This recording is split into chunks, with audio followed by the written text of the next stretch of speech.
My parents kicked me out on Christmas Day in front of 50 high society guests, leaving me shivering in the freezing rain with absolutely nothing. They stripped the winter coat right off my back and told me I was a desperate failure who could not survive without their charity. But they did not know I had a scuffed black bank card hidden deep inside my purse, a final secret gift from my late grandfather. When I handed that card to a pale-faced bank manager just hours later, what appeared on his computer screen did not just secure my survival, it handed me the absolute power to legally dismantle my family's entire empire. I am Aaliyah, 35 years old, and for my entire life I was the scapegoat of my family. Before I continue this story, let me know where you are watching from in the comments below. Hit the like button and subscribe if you have ever had to stand up to toxic relatives who tried to destroy your self-worth. Growing up in the wealthy enclave of Buckhead, Atlanta, meant projecting an image of flawless Black excellence to the outside world. My parents, Jerome and Brenda, built a highly lucrative luxury real estate firm from the ground up, and their sprawling estate reflected every ounce of their success. Walking into their home was like stepping onto a movie set with soaring ceilings, grand sweeping staircases, and walls adorned with expensive contemporary art. But behind those heavy mahogany doors, the emotional atmosphere was suffocating and cold. I was the middle child who refused to conform to their rigid expectations, choosing instead to forge my own path. That choice made me a target. The air inside my parents' living room this Christmas was thick with the scent of expensive catered roast cinnamon and imported perfumes. 50 of Atlanta's most elite socialites, politicians, and business moguls mingled, holding crystal flutes filled with expensive champagne. A live jazz trio played softly in the corner, setting the perfect mood for my mother's favorite annual performance of displaying her perfect family. I stood near the edge of the room, wearing a beautiful tailored wool coat that I had saved up for months to buy. I ran a small boutique brand strategy firm that was currently struggling to keep its doors open, but I refused to let my financial stress show. Suddenly, the low hum of elegant conversation was shattered by my mother's shrill voice. Brenda marched across the imported Persian rug, her designer heels clicking sharply against the hardwood floor. Her eyes were locked onto me, filled with a familiar disdain that she usually reserved for private moments. But today, she wanted an audience. Without a word of warning, she grabbed the lapels of my tailored wool coat and yanked it violently off my shoulders. The sheer force of her pull nearly knocked me off balance. "I bought this with my money," she announced loudly, ensuring her voice carried over the jazz music and reached every corner of the vast room. "You leave with what you earned, which is absolutely nothing." The music abruptly stopped. 50 pairs of eyes turned to stare at me. The silence in the room was deafening, broken only by the crackle of the massive stone fireplace. I stood there exposed in a thin cream-colored sweater, my face burning with the heat of public humiliation. I looked at Brenda, trying to find a trace of maternal warmth in her gaze, but there was only a cold, triumphant satisfaction. She thrived on tearing me down to elevate her own sense of power and control. I turned my gaze toward the roaring fireplace, hoping for an ounce of intervention from the rest of my family. My father, Jerome, stood there swirling his scotch, his posture perfectly rigid. He did not say a single word to defend his own daughter. Beside him stood my younger sister, Chloe, the undisputed golden child of the family. Chloe was draped in diamonds and wearing a smug smile that mirrored our mother's perfectly. She leaned against her husband, Preston. Preston was a wealthy white investment banker who came from old money. My parents idolized him, viewing his presence in the family as the ultimate validation of their social climbing efforts. Preston looked me up and down with absolute contempt. He reached into his tailored suit jacket, pulled out the keys to my modest sedan, and tossed them casually across the room to one of the hired valets standing near the entryway. "Let the desperate dropout walk," Preston sneered, his voice echoing in the silent room. Maybe the freezing cold will finally wake her up to reality. A few of the guests chuckled uncomfortably nervously, sipping their drinks to avoid my gaze.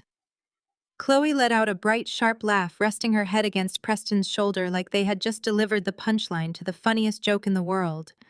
They expected me to break down. They expected me to cry, to beg for forgiveness, to grovel for my coat and my keys so I would not have to walk out into the bitter December storm. That was always the goal, to break my spirit until I submitted to their control. I refused to give them the satisfaction. I did not shed a single tear, and I did not utter a single word of protest. My silence was my armor. As I stood there absorbing the sheer cruelty of the people who were supposed to love me unconditionally, a vivid memory flashed through my mind. It was Thanksgiving, exactly 3 years ago. I had just landed a meeting with a massive corporate client that could have completely transformed the trajectory of my boutique brand strategy firm.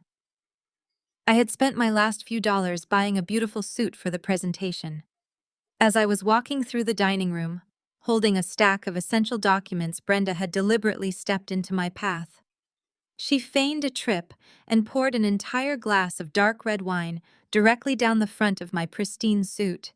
She had smiled an empty, chilling smile and called it a clumsy accident. But I knew the truth. She had ruined my suit because earlier that day, I had explicitly refused to close my struggling firm and accept a job working the front reception desk at their real estate company. They did not want me to work there because they valued my skills. They wanted me answering phones so they could parade me in front of their clients as a subservient failure who ultimately had to come crawling back home. The realization grounded me in the present moment. They would never change. They would never support my independence because my independence was a direct threat to their narrative. I squared my shoulders, lifted my chin, and looked directly into my mother's eyes. I did not flinch. I turned on my heel and walked toward the grand front doors, leaving the coat bunched in her hands. The heavy oak doors closed behind me, shutting out the warmth, the wealth, and the toxicity.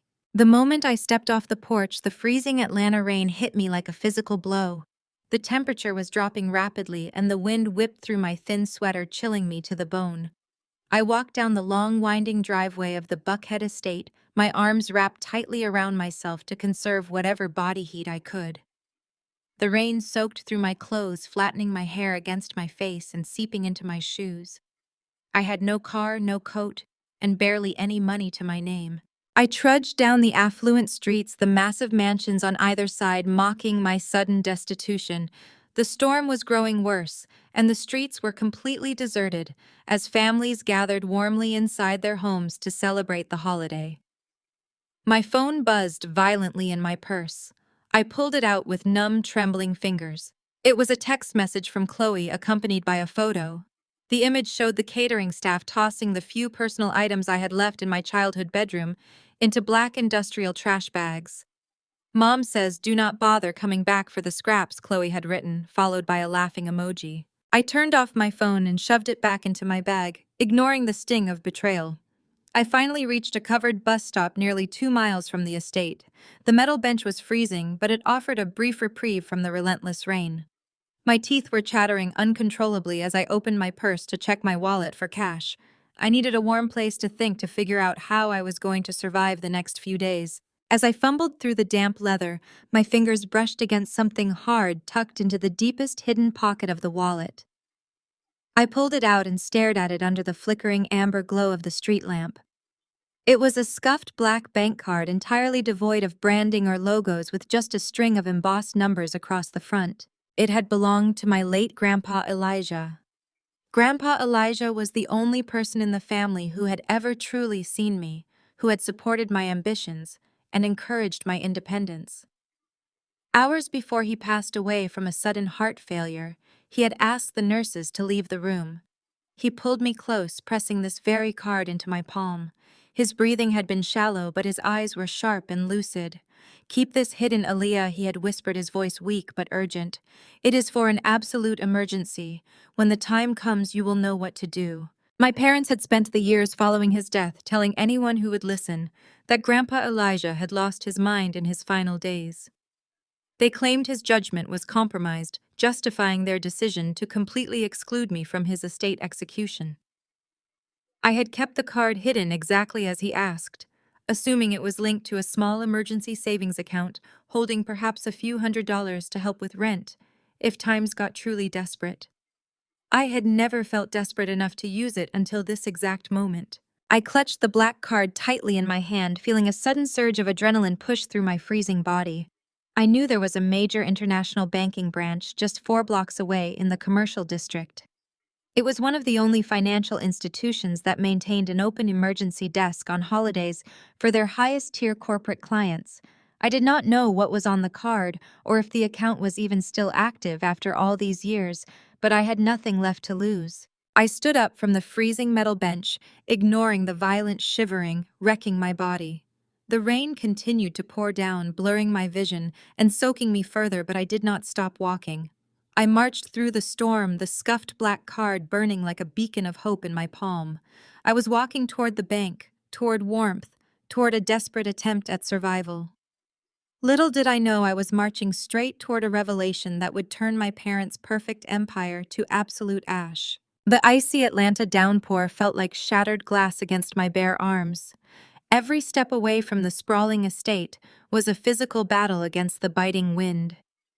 The perfectly manicured lawns and towering iron gates of the Buckhead mansions blurred together in the torrential rain.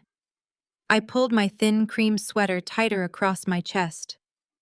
My leather boots, wholly unsuited for a winter storm, sloshed through freezing puddles. But I did not stop. I did not turn back. The humiliation burning inside my chest provided all the warmth I needed to keep moving forward. Deep inside my purse, my phone began to vibrate with violent, continuous spasms. I kept walking for another block, letting the rain plaster my hair against my cheeks before I finally reached a covered bus stop. I stepped under the narrow plexiglass shelter and pulled the phone from my bag. The screen illuminated the dark, stormy afternoon with a barrage of notifications. They were all from Chloe. I opened the message thread. My golden child sister had sent a rapid-fire sequence of photos. The first image showed 2 men from the catering staff, still wearing their crisp white uniform vests, callously dumping the contents of my childhood bedroom into heavy industrial trash bags. The second photo was a close-up of the dumpster behind the estate. I could clearly see the corner of my framed college diploma sticking out from beneath a pile of discarded wrapping paper and empty champagne bottles. My modest business portfolios, the files I had stayed up countless nights building for my brand strategy firm, were scattered in the mud. Then came the final text message. Chloe had typed it out with venomous precision. "Mom says don't bother coming back for the scraps." I stared at the glowing screen. A normal person might have shattered right there on the freezing concrete. A normal person might have dropped to their knees and wept over the sheer cruelty of their own flesh and blood. But the tears never came. Brenda and Chloe had spent my entire life trying to break my spirit, conditioning me to believe that I was the scapegoat, the ungrateful failure who could not survive outside their shadow. I simply turned the phone off and shoved it back into my purse. They thought stripping me of my coat and throwing me into the cold would leave me desperate. They were wrong. I slid my freezing fingers into the hidden pocket of my wallet and felt the smooth, cold surface of the scuffed black bank card. Grandpa Elijah had given it to me with a dying breath. It was my only lifeline. I stepped out of the bus shelter and back into the freezing downpour, my eyes fixed on the towering glass and steel structures of the downtown financial district looming in the distance. The 2-mile walk felt like a brutal marathon. The holiday gridlock had left the streets completely abandoned. Storefronts were dark, locked up tight for Christmas. By the time I reached the grand, imposing glass doors of the premier downtown bank branch, I was drenched to the bone. My clothes clung to my shivering frame. My teeth chattered uncontrollably, but my posture remained perfectly straight. I pushed through the heavy revolving doors, stepping from the bitter storm into the silent, climate-controlled lobby of high finance. The sharp click of my wet boots echoed across the pristine marble floors. Instantly, a towering security guard in a dark gray suit stepped into my path. He took one look at my ruined sweater, my soaked hair, and my shivering frame, and his face hardened into a mask of professional disdain. He saw a disheveled black woman walking out of a rainstorm on Christmas Day, and he immediately made an assumption. Ma'am, the bank is closed to the general public today, he said, raising a broad hand to physically block my path. We are only taking appointments for platinum-tier clients. You need to leave the premises immediately. I did not back down. I locked eyes with him, drawing on every ounce of brand strategy confidence I possessed. I stepped right up to his podium, reached into my purse, and pulled out the scuffed black card. I slapped it down onto the polished granite surface with a sharp, resounding crack. I am not the general public, I said, my voice cutting through the quiet lobby like a blade. And I demand to see the on-call manager right now. The guard glanced down, intending to dismiss me. But the moment his eyes registered the specific unmarked matte black finish of the card, his entire demeanor shifted. The arrogance vanished, replaced by a sudden rigid panic. He swallowed hard, completely ignoring my drenched clothes, and immediately reached for his two-way radio. "Right away, Mom," he stammered, stepping aside and gesturing toward the secure elevators. "Please follow me." He escorted me past the velvet ropes, scanning his badge to grant me access to the executive suites on the second floor. The air up here smelled of rich mahogany, expensive leather, and quiet, absolute power. I was led into a massive corner office overlooking the rain-swept city. Behind an enormous desk sat David Sterling, the senior branch manager. He was a distinguished older man in a pristine suit, looking annoyed at the holiday interruption until the security guard silently stepped aside and let me approach. David looked at me, taking in my shivering, soaked appearance with mild confusion. I did not waste time with pleasantries. I walked directly to the mahogany desk and handed him the worn black card. "I need to access this account," I said, my voice steady, despite the violent shivering racking my body. David took the card with a polite, practiced smile. "Certainly, let me just pull up your profile." He swiped the card through his encrypted keyboard reader and turned his attention to his dual monitors. I stood there waiting for him to hand me a few crisp $100 bills. I waited for the meager emergency funds Grandpa Elijah had scraped together for me. I heard the mechanical click of the keyboard, then absolute silence. I watched David Sterling closely. The polite professional smile completely vanished from his face. His jaw went slack. The healthy color instantly drained from his cheeks, leaving him looking like he had just seen a ghost. His hands began to tremble so violently that he had to grip the edges of his mahogany desk just to steady himself. He looked from the computer screen to me, his eyes wide with absolute unfiltered shock. "Ma'am, please sit down. You need to see this." I lowered myself into the plush leather chair opposite his desk, my wet clothes clinging to my shivering skin. David Sterling did not say another word. He simply reached out with shaking hands and turned his massive dual monitors so they directly faced me. The bright blue and white interface of the bank's highest security portal illuminated the dim office. I scanned the screen, my eyes struggling to focus through the lingering shock of the freezing rain and my parents' sheer cruelty. At the very top of the page, registered under a private offshore holding company, was my full legal name, Aaliyah Marie Carver. Right below my name was the current liquid balance. I blinked hard, certain the rainwater dripping from my eyelashes was distorting my vision. I wiped my face with the back of my numb hand and looked again. The numbers remained unchanged. $45,620,000. I stared at the screen, my breath catching in my throat. I opened my mouth to speak, but no sound came out. David sat perfectly still, watching me process the impossible. "This has to be a mistake," I finally whispered, my voice hoarse and trembling. My grandfather was a comfortable man, but he was not worth $45 million in cash. Jerome and Brenda handle all the family finances. They told everyone his estate barely covered his medical debts. David shook his head, his expression dead serious. "It is no mistake, Aaliyah. I have managed this specific portfolio personally for the last 7 years. Your grandfather was a master of misdirection. He funneled his liquid assets into this offshore trust entirely outside the jurisdiction of your parents' accounting firm. But the cash is only a fraction of what this black card actually unlocks." He leaned over the desk, taking the mouse and clicking on a secondary tab labeled Corporate Holdings. The screen refreshed, pulling up a long, detailed ledger of commercial and residential property deeds. I leaned forward, my heart hammering against my ribs. I recognized the addresses instantly. The luxury midtown high-rises, the sprawling commercial complexes in Buckhead, the massive residential developments spreading across the northern suburbs. I even saw the deed to the very estate I had just been thrown out of an hour ago. It was the entirety of Carver Luxury Real Estate, the empire Jerome and Brenda paraded around Atlanta as their own personal kingdom. "They do not own any of this," David said softly, pointing a pen at the screen.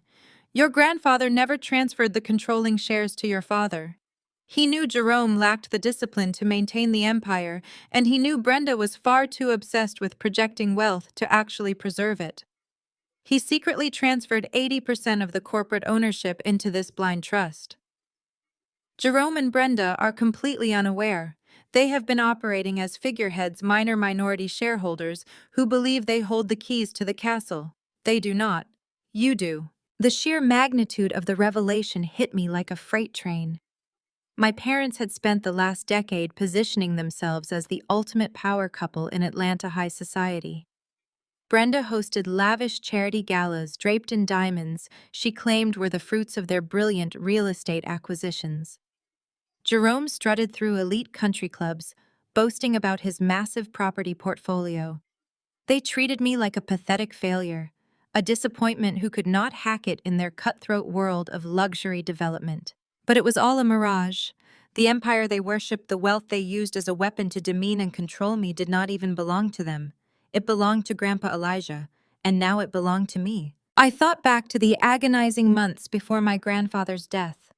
Brenda and Jerome had aggressively campaigned to have him declared legally incompetent. I remembered sitting at the dining room table begging them to hire a private nurse so he could stay in his own home. Instead, Brenda had sipped her expensive wine and laughed, waving away my concerns. She claimed the old man was losing his mind, pointing to his sudden paranoia about the company finances as proof of his declining mental state. Jerome had eagerly agreed, signing the paperwork to push him into a sterile, high-end care facility so they could take over the day-to-day operations without his constant interference. They told everyone in their elite social circle that dementia had taken his brilliant mind. They used his supposed illness to justify freezing him out of board meetings and denying him access to corporate accounts. Chloe and Preston used to joke about it, mocking the way Grandpa Elijah would constantly demand to see the ledger books whenever they visited him. "He was never sick," I said out loud, the pieces of the puzzle suddenly locking into place with terrifying clarity. The paranoia, the demands to see the accounting books. He knew exactly what they were doing. David nodded, his eyes reflecting a deep, solemn respect. "Your grandfather was one of the sharpest men I have ever had the privilege of knowing. He was completely lucid until his final breath. He realized very early on that Jerome and Brenda were bleeding the company dry to fund their extravagant lifestyle. He saw them taking out massive high-interest loans against the properties just to keep up appearances with people like Preston and his old money family.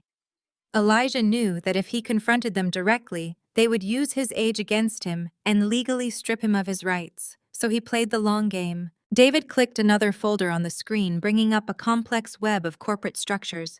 "He hired my firm privately. He allowed your parents to believe they had successfully pushed him out. He let them throw their parties and buy their sports cars, but behind the scenes, he legally insulated the core assets. He built an ironclad financial fortress around the true wealth of the Carver Empire, and he named you as the sole undisputed beneficiary." A heavy, profound silence fell over the massive corner office.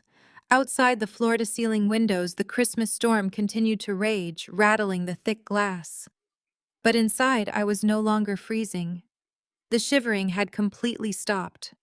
A hot, intense fire was igniting in my chest, burning away the humiliation and the pain of the last decade. For my entire life, Brenda and Jerome had made me feel like an insignificant burden. Just an hour ago, Chloe and Preston had laughed as my meager belongings were tossed into a dumpster. They had thrown me into the freezing rain on Christmas Day, absolutely certain that they held all the power, absolutely certain that they had finally broken me. They thought I was walking away to freeze in the dark, a desperate dropout with no future. Instead, they had handed me the absolute power to destroy them. David suddenly sat up straight, his eyes darting to the top right corner of the screen. A small red notification icon was flashing urgently. The activation protocol. David muttered, his professional composure cracking just a fraction. He looked at me, a sense of deep gravity settling over his features. Aaliyah, your grandfather gave me very specific instructions regarding this account. The moment this black card was activated, I was ordered to retrieve something from the main vault. He made it clear that this item was not to be digitized, not to be copied, and not to be viewed by anyone other than you. I watched as David stood up from his desk, his movements suddenly urgent. He crossed the large office, punched a code into a discreet keypad on the wall, and stepped into the private security corridor that led to the bank's subterranean vault. I sat alone in the quiet office, staring at the glowing monitor. $45 million, controlling deeds to dozens of commercial properties. The power to dismantle the entire Carver real estate facade with a single signature.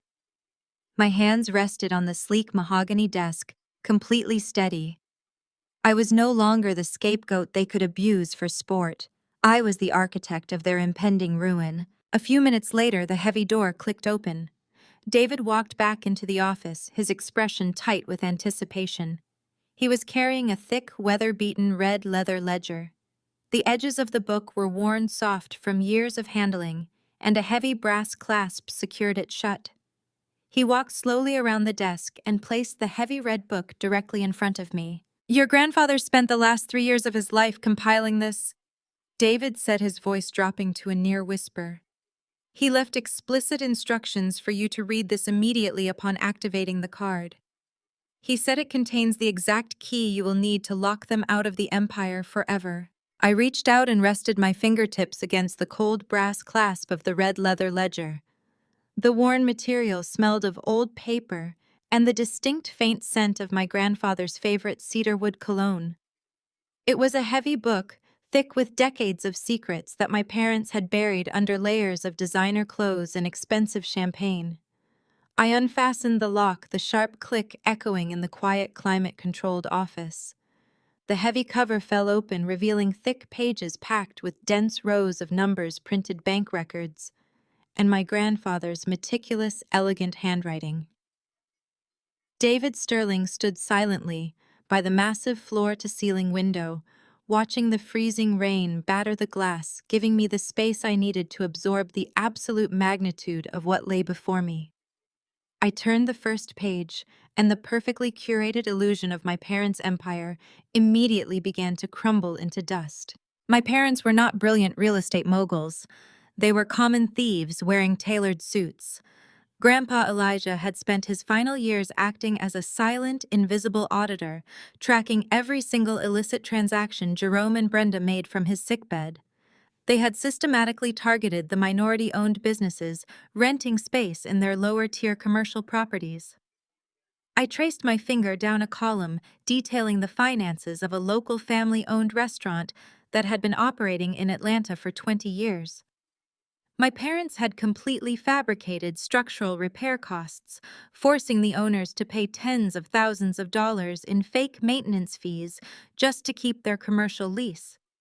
When the family could not afford the sudden, exorbitant fees, Jerome had illegally seized their equipment and auctioned it off for pure profit, ruining their livelihood without a second thought. I flipped another page, my stomach churning. I saw records of illegal residential evictions. Jerome had intentionally locked out working-class families the moment they fell a single day behind on rent, despite state laws mandating a grace period.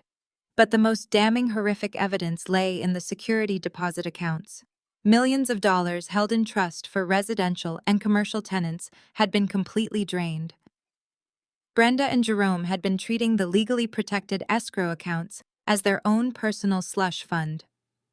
They were moving money across state lines, hiding their tracks with fake shell companies, and using the stolen cash to maintain their place in high society.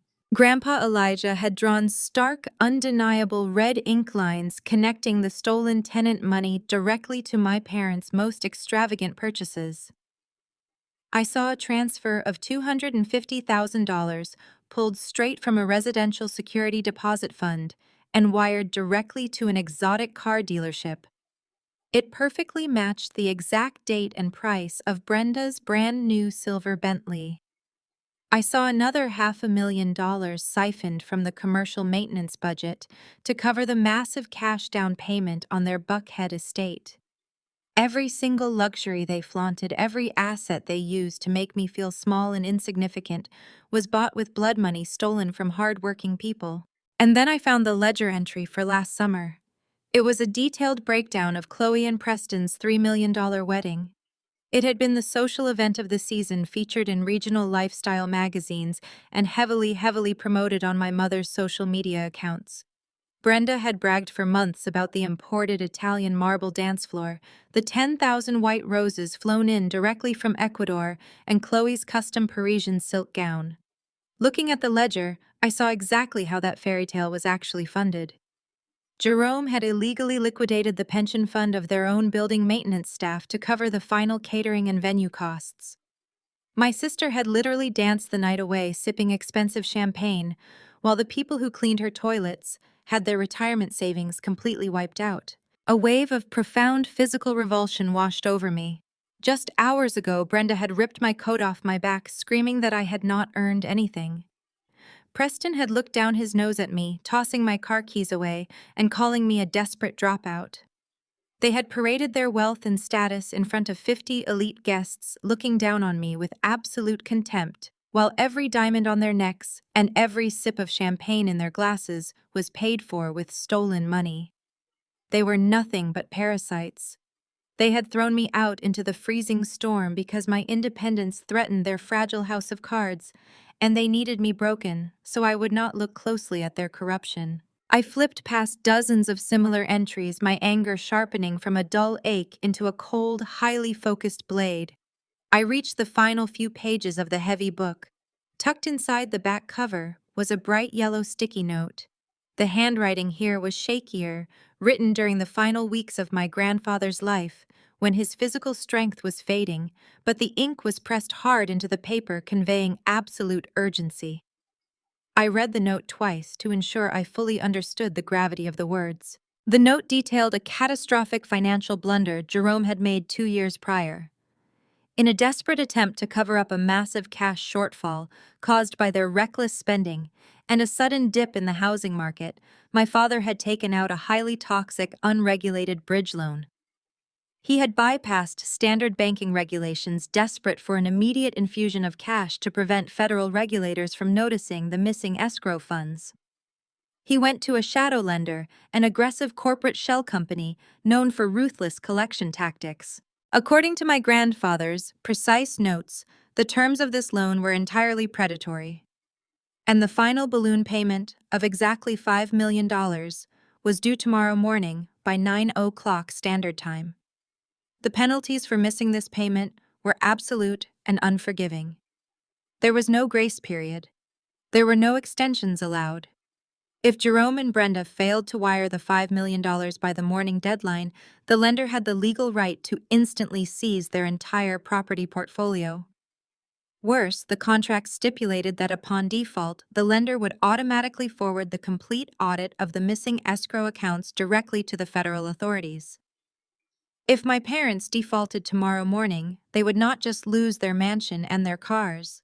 They would spend the next 20 years in a federal penitentiary for wire fraud, embezzlement, and grand larceny. I looked up from the red ledger, my mind racing through the implications. I knew my parents' financial situation intimately now because I had seen the true numbers on David Sterling's monitor.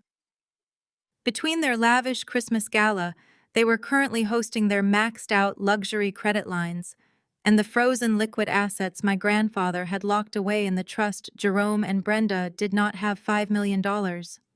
They did not even have a fraction of it to their name. They were walking blindly into a financial execution, completely unaware that the trap was about to spring shut and destroy their entire lives. I turned my attention to David Sterling, who had walked back over to the desk, his hands respectfully clasped behind his back. "I need to see the corporate filings for this lender," I told him, pointing to the name of the shell company written in black ink on my grandfather's sticky note. "Apex Financial Holdings." Who exactly holds this $5 million debt, David? David did not need to search his computer. He did not need to make a phone call. He simply reached into the breast pocket of his tailored suit jacket and pulled out a single heavily embossed sheet of paper. He slid it across the polished wood until it rested right next to the red leather ledger. I looked down at the official corporate registry document. I traced the ownership of Apex Financial Holdings up the complex corporate ladder, moving from subsidiary to parent company, following the money trail exactly as my grandfather had designed it. I read the names until I reached the very top of the corporate hierarchy. My breath hitched in my throat. The room seemed to spin for a fraction of a second as the reality of my grandfather's absolute genius washed over me. Apex Financial Holdings was a direct, wholly owned subsidiary of the private offshore trust I had just activated with the scuffed black card. The $5 million debt my parents desperately owed was not owed to some faceless corporate entity or dangerous shadow bank. It was owed directly to the trust I now fully controlled.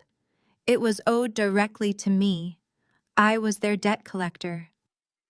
Tomorrow morning, when the deadline hit, I would hold the absolute power to foreclose on their entire empire and send them to prison, all before they even finished cleaning up the mess from their Christmas party. My phone vibrated violently against the polished mahogany desk, shattering the heavy silence of the bank manager's office. I looked down at the glowing screen. It was a message from Preston. He had sent a high-definition video directly to my personal number. I tapped the screen and watched as my brother-in-law stood in the pouring rain near the estate dumpsters holding a large canvas. It was a vibrant, abstract piece I had painted during my college years.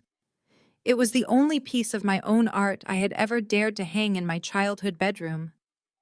Brenda had always hated it because the bold colors did not match her sterile, monochromatic aesthetic. In the video, Preston sneered at the camera and casually tossed the painting directly into a massive puddle of freezing mud. One of the catering staff immediately stepped forward and threw a heavy bag of rotting food waste right on top of it, hearing the wooden frame snap loudly. A text bubble popped up a second later. Preston had written a simple, cruel message. "Oops, looks like the trash took itself out." I stared at the shattered frame sinking into the mud.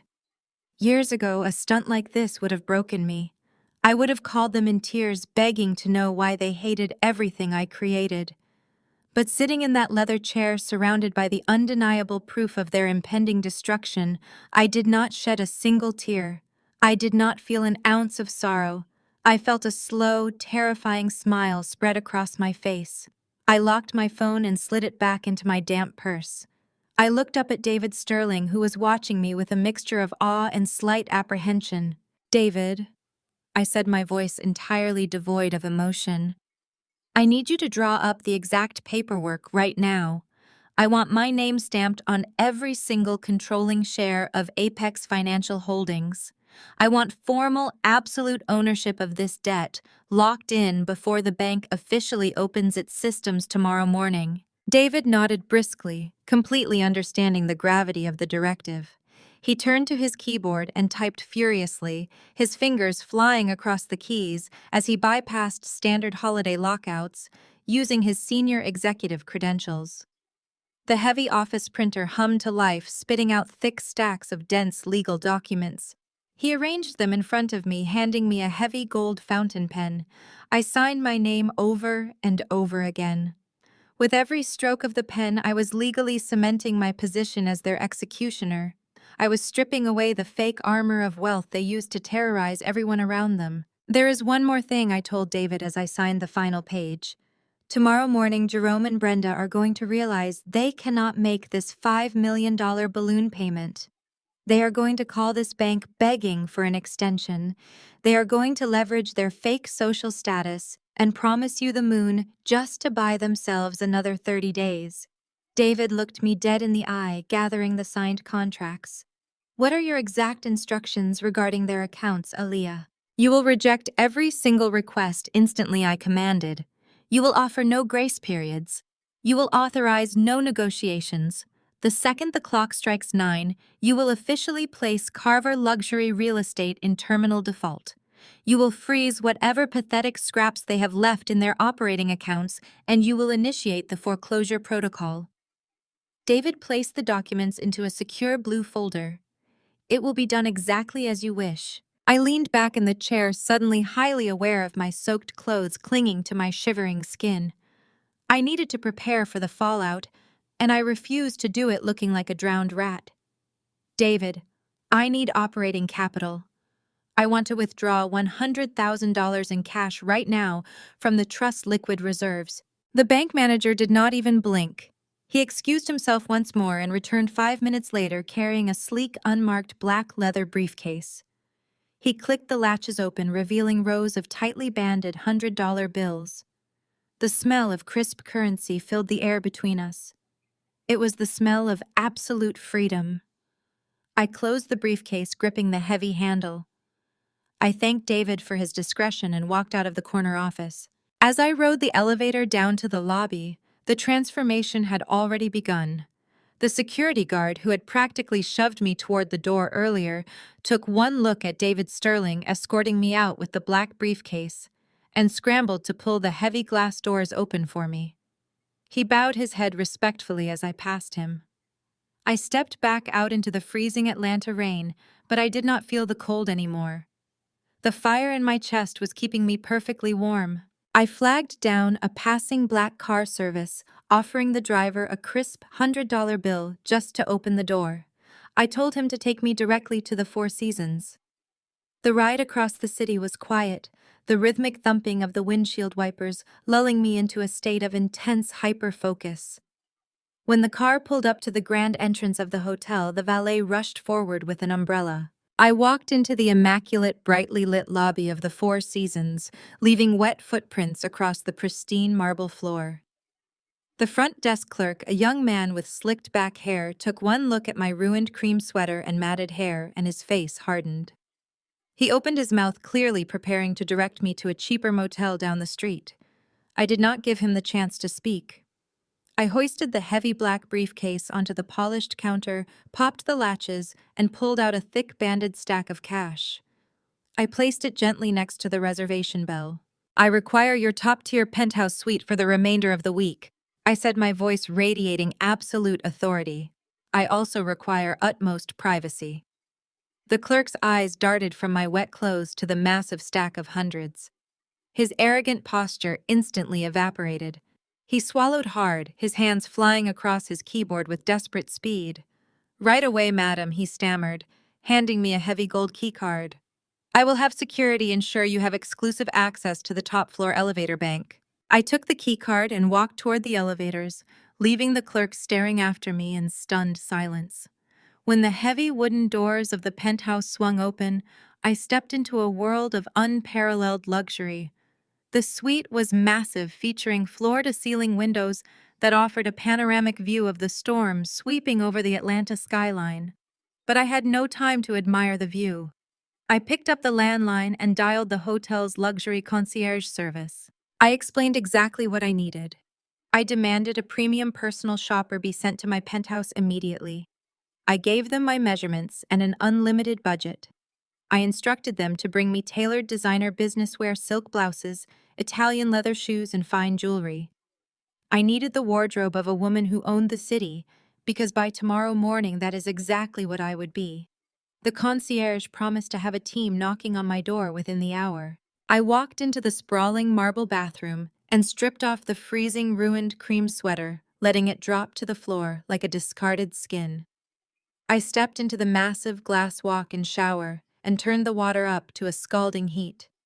I stood under the heavy spray, letting the hot water wash away the grime, the freezing rain, and the last 35 years of feeling like a desperate failure. I scrubbed my skin until it was red, washing away the obedient scapegoat my parents had meticulously created. The woman who walked out of that storm was gone. I stepped out of the shower and wrapped myself in a thick, plush, monogrammed hotel robe. There was a soft knock at the door. Room service had arrived unprompted, bringing a silver bucket of ice, a bottle of vintage champagne, and a single crystal flute. I signed the receipt with a generous tip and carried the champagne over to the massive living room window. I popped the cork, the sharp sound echoing satisfyingly in the quiet suite. I poured a glass, watching the golden bubbles rise to the surface. The storm outside was finally beginning to clear, revealing the glittering lights of the city below me. Suddenly, my phone chimed from the coffee table. It was not another harassing text from Chloe or a fake apology from Brenda. It was an automated industry alert from the old public relations software I used to run. Years ago, I had set up complex tracking algorithms to monitor major financial movements within the Atlanta commercial sector. I picked up the phone and opened the notification. It was a freshly published press release straight from Preston's Elite Investment Bank. They had just issued a massive public notice to their shareholders and the media.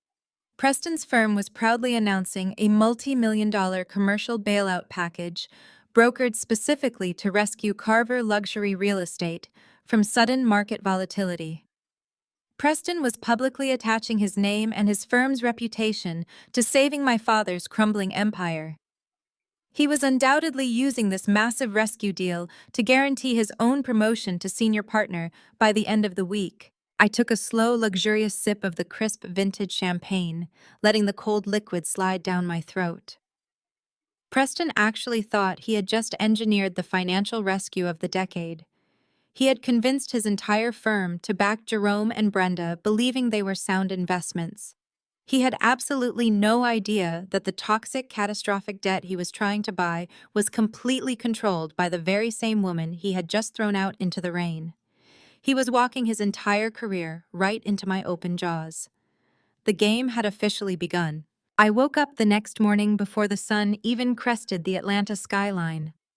The violent winter storm had finally passed, leaving the city air crisp and clear. The Four Seasons penthouse was completely silent, providing a stark and welcome contrast to the chaotic emotional noise that had governed my entire life under my parents' roof. I ordered a large pot of black coffee from the hotel room service, opened my laptop on the massive glass dining table, and went straight to work. I now had $45 million in liquid capital at my absolute disposal, and the ultimate element of total surprise. It was time to build a financial guillotine. Over the next 48 hours, I did not leave the luxury suite for a single second. I transformed the opulent dining room into a highly efficient war room. David Sterling had provided me with the direct, secure contact lines to the offshore trust administrators who had been managing Grandpa Elijah's assets in secret for years. I spent hours on encrypted phone calls coordinating with ruthless proxy buyers in Geneva and the Cayman Islands. My primary target was not just my parents' real estate empire, it was Preston. I wanted the arrogant investment banker who had tossed my car keys away like garbage to realize that his entire professional career now rested firmly in the palm of my hand. Preston's elite investment firm had built its massive reputation on brokering high-risk commercial bailouts for failing companies. Because of their sheer Wall Street arrogance, they were deeply over-leveraged, swimming in toxic debt packages that they hid behind complex financial jargon and aggressive public relations campaigns. They truly thought they were completely untouchable. They were dead wrong. Using the massive capital reserves from the private trust, I instructed my offshore proxies to aggressively and quietly buy up the secondary debt obligations tied directly to Preston's firm. I moved through the international financial markets like a phantom. I purchased their underwater commercial mortgages, their bundled high-yield liabilities, and their most vulnerable corporate bonds. I absorbed their debt so rapidly and quietly that their internal risk management teams did not even register the shift in ownership. By the evening of the second day, the offshore trust I controlled officially owned the vast majority of the toxic debt holding Preston's investment bank together. If I decided to call in those specific notes, the entire firm would instantly collapse into complete insolvency, and Preston would be thoroughly investigated for gross financial negligence. My name appeared on absolutely no public documents. I was a shadow pulling the strings of a multi-million-dollar trap from a luxury hotel room. With the financial snare perfectly set, I turned my full attention to my physical transformation.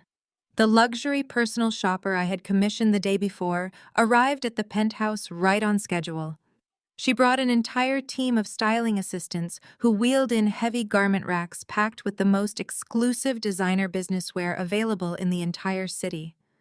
For my whole adult life, I had consciously muted my appearance.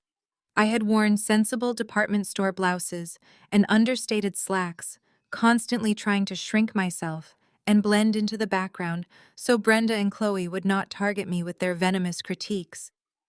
I had dimmed my own light to make my family comfortable. That version of Maya died in the freezing rain on Christmas Day. I walked slowly through the racks of expensive clothing, running my fingers over heavy Italian wool, crisp imported silks, and perfectly structured cashmere. I was no longer dressing for basic survival. I was dressing for a corporate slaughter. I selected a tailored charcoal gray power suit with razor-sharp shoulders that completely redefined my silhouette. The cut was immaculate, clinging to my frame with absolute precision, and radiating an intimidating, unbothered power.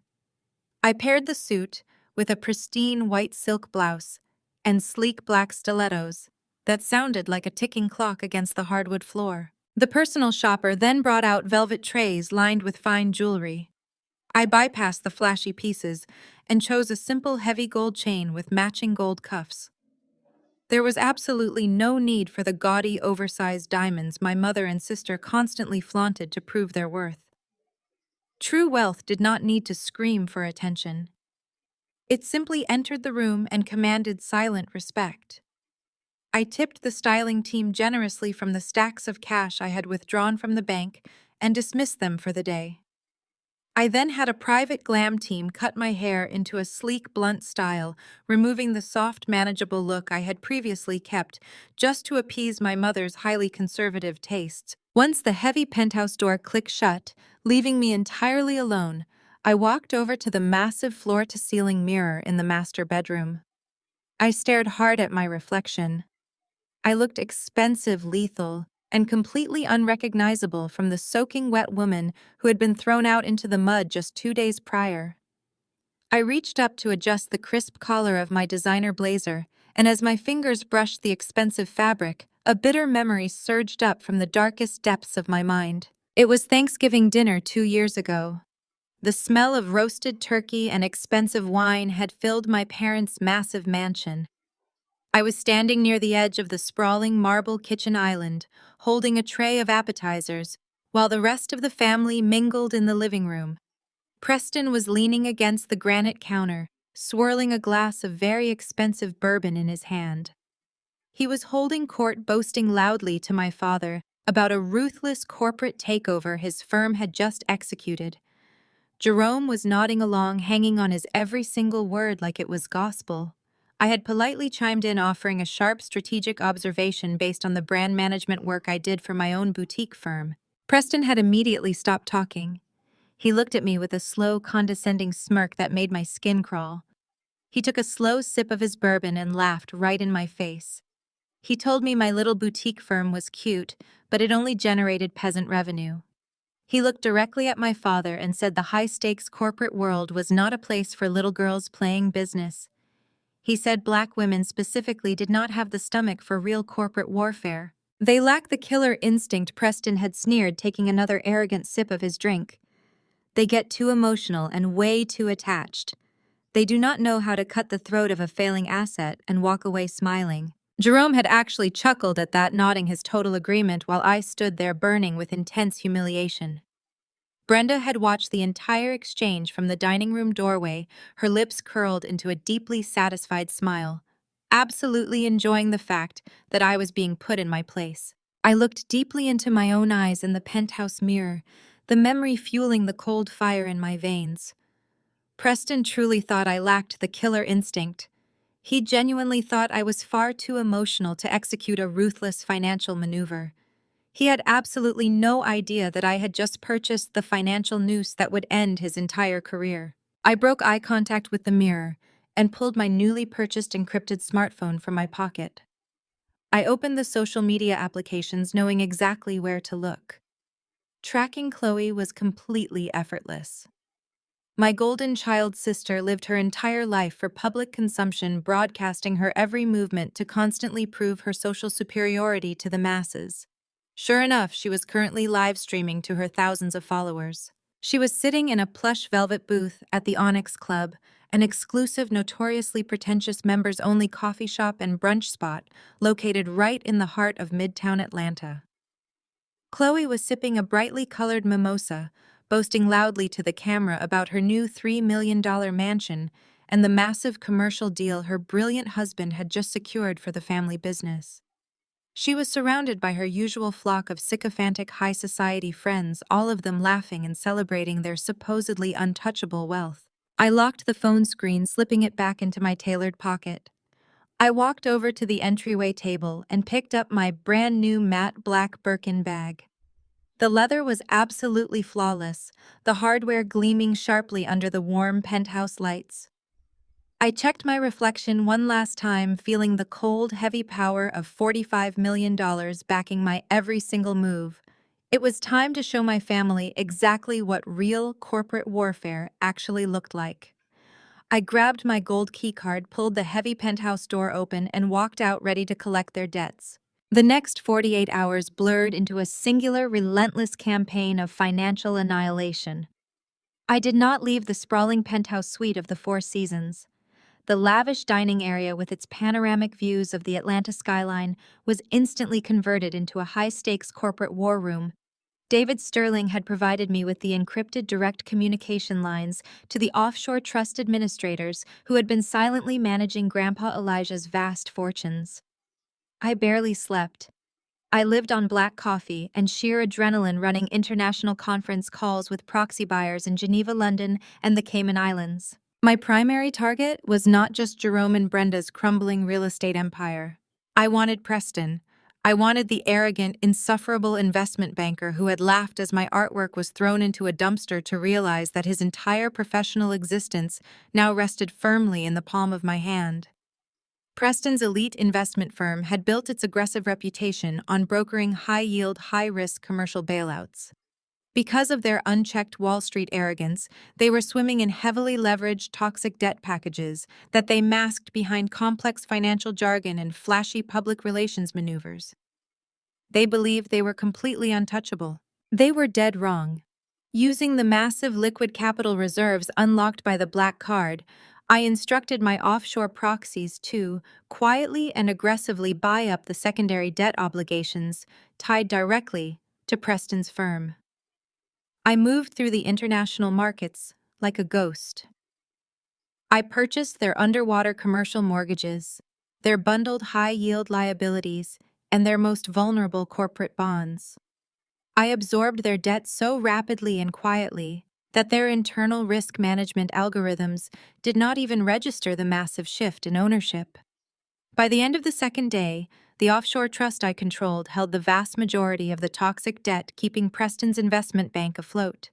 If I decided to call in those specific notes, the entire firm would instantly collapse into complete insolvency, and Preston would be thoroughly investigated for gross financial negligence. With the financial snare perfectly set and waiting for my command, I turned my full attention to my physical transformation. The luxury personal shopper I had commissioned arrived at the penthouse right on schedule, flanked by an entire team of styling assistants. They wheeled in heavy garment racks, packed with the most exclusive tailored designer business wear available in the city. For my entire adult life, I had consciously muted my appearance. I had worn sensible drab department store blouses and understated slacks, constantly trying to shrink myself and blend into the background so Brenda and Chloe would not target me with their venomous critiques. I had dimmed my own light to make my abusers comfortable. That version of me died in the freezing rain on Christmas Day. I walked slowly through the racks of expensive clothing, running my fingers over heavy Italian wool, crisp imported silks, and perfectly structured cashmere. I was no longer dressing for basic survival. I was dressing for a corporate slaughter. I selected a tailored charcoal gray power suit with razor-sharp shoulders that completely redefined my silhouette. The cut was immaculate, clinging to my frame with absolute precision and radiating an intimidating, unbothered power. I paired the suit with a pristine white silk blouse and sleek black stilettos that sounded like a ticking clock against the hardwood floor. I dismissed the flashy, oversized diamonds the styling team offered. True wealth did not need to scream for attention. It simply entered the room and commanded silent respect. I chose a simple, heavy gold chain with matching gold cuffs. Once the styling team was generously tipped in cash and dismissed, I stood before the massive floor-to-ceiling mirror in the master bedroom. I stared hard at my reflection. I looked expensive, lethal, and completely unrecognizable. As I reached up to adjust the crisp collar of my designer blazer, a bitter memory surged up from the darkest depths of my mind. It was Thanksgiving dinner 2 years ago.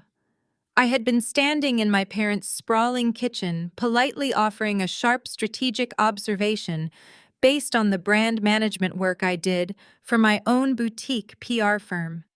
Preston had been leaning against the granite counter, swirling an expensive bourbon. He had stopped talking, looked at me with a slow, condescending smirk, and laughed right in my face. He had loudly mocked my PR firm's peasant revenue in front of the entire family. He looked directly at my father and claimed that the high-stakes corporate world was not a place for little girls playing business. He had sneered, stating as a matter of fact that black women simply did not have the stomach for real corporate warfare. He claimed we lacked the killer instinct, that we were far too emotional to cut the throat of a failing asset and walk away smiling. Jerome had chuckled in agreement, and Brenda had watched with a deeply satisfied smile. I held eye contact with my reflection in the penthouse mirror, the memory fueling the cold fire in my veins. Preston truly believed I was too weak and emotional to execute a ruthless maneuver. He had absolutely no idea that I had just purchased the financial noose that would end his career. I grabbed my brand new matte black Birkin bag from the entryway table and pulled my encrypted smartphone from my pocket. Tracking Chloe was entirely effortless. My golden child sister lived her entire life for public consumption, broadcasting her every movement to constantly prove her social superiority.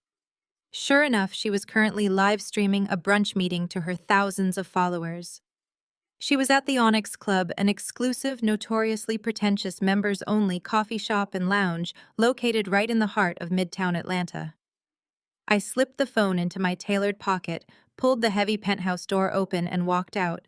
The heavy glass doors of the Onyx Club swung open, and the suffocating scent of roasted espresso beans and expensive perfume immediately washed over me. Normally, the towering bouncer at the entrance would have demanded a black tier membership card before even letting me step onto the imported Italian tile. Today, he took one look at my razor-sharp charcoal suit, the effortless confidence radiating from my posture, and the matte black Birkin resting on my forearm. He did not ask for a card. He simply unclipped the velvet rope and bowed his head. I walked through the crowded main room, the sharp, rhythmic click of my stilettos cutting through the ambient hum of jazz music and hushed financial gossip. Heads turned as I passed. Whispers trailed in my wake. I did not look at any of them. My eyes were locked dead ahead on the elevated VIP lounge at the back of the room, separated by a low glass partition. Chloe was holding court in the center of a semicircular leather booth. She was surrounded by her usual entourage of high society wives, all of them leaning in eagerly as she aggressively waved a brightly colored mimosa in the air. Even from 30 feet away, I could hear her shrill, self-satisfied voice echoing over the music. She was completely oblivious to the fact that her entire reality was currently balancing on the edge of a cliff. I stepped up the short flight of stairs into the VIP section. I did not announce myself. I simply walked directly toward her table, stopping a few feet away, and stood perfectly still. Chloe was mid-sentence, gesturing wildly with her free hand.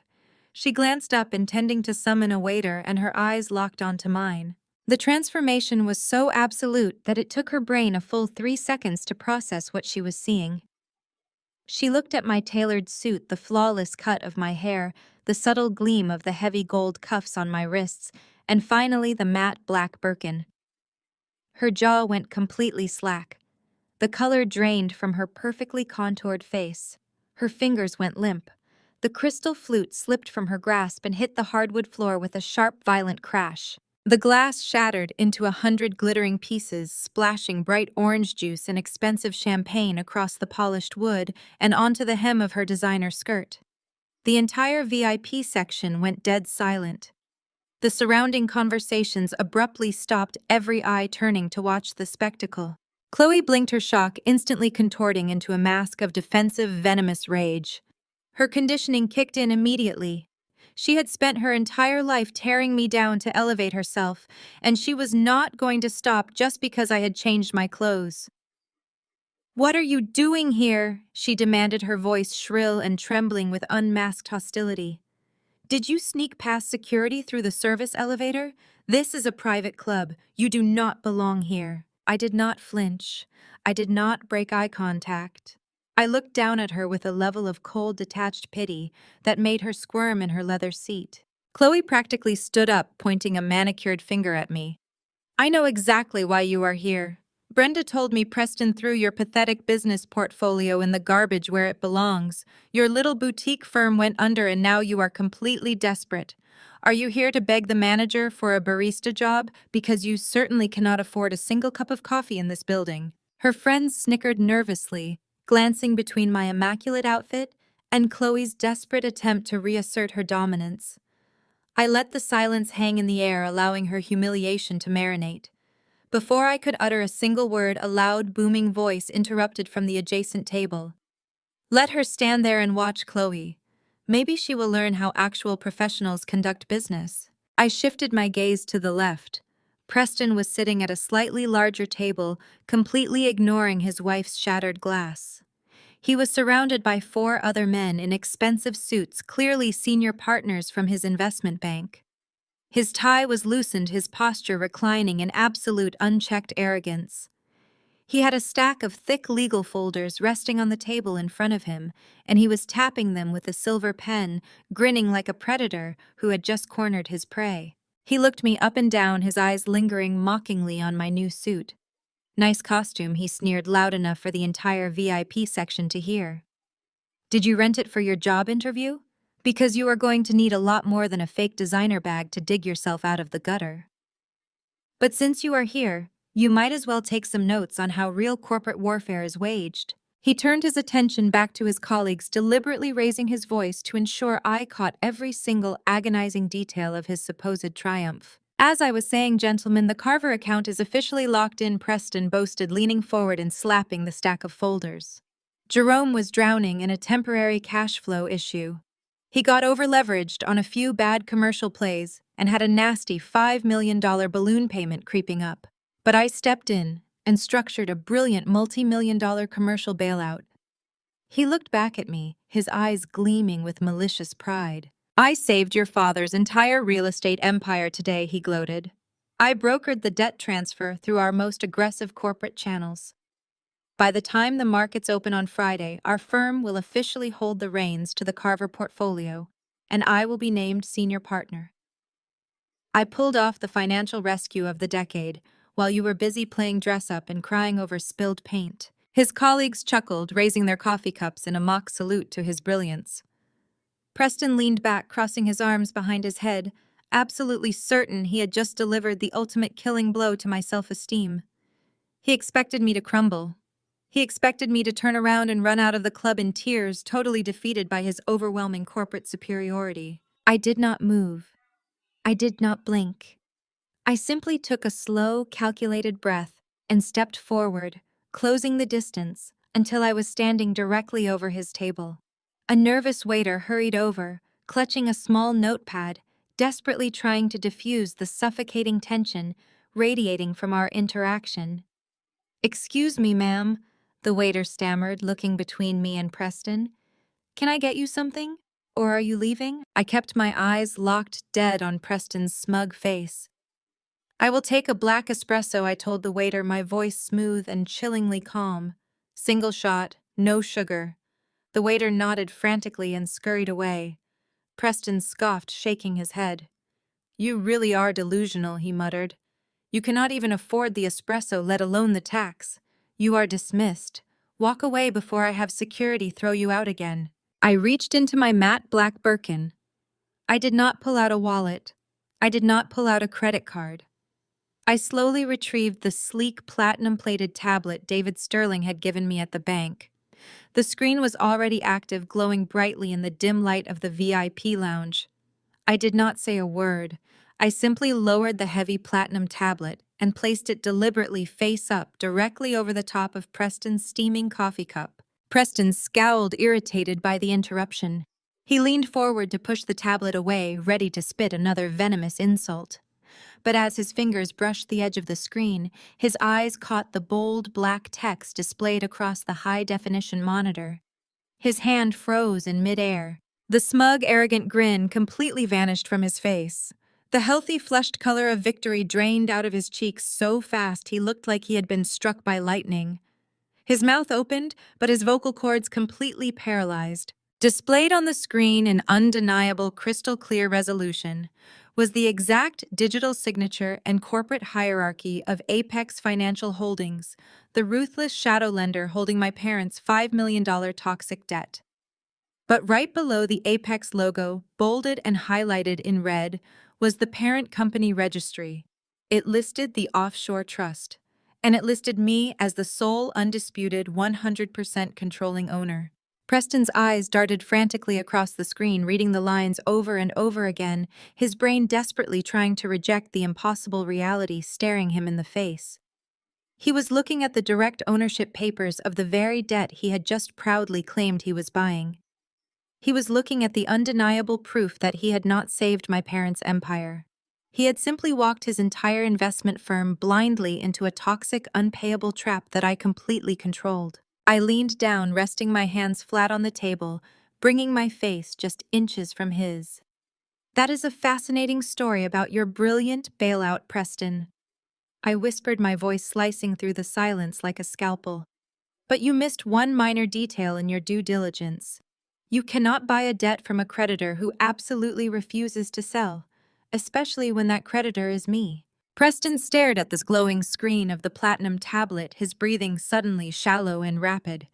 His mind was violently rejecting the data displayed before him.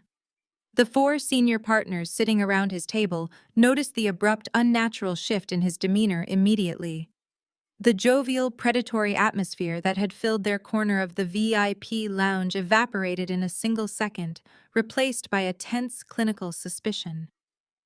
The oldest partner, a silver-haired man named Harrison, set his porcelain coffee cup down with a sharp clink and leaned forward, his eyes narrowing as he tried to read the screen from his seat. "What is this?" Preston Harrison demanded, his voice entirely devoid of its previous warmth. "Who is this woman, and what exactly are we looking at?" Preston could not answer.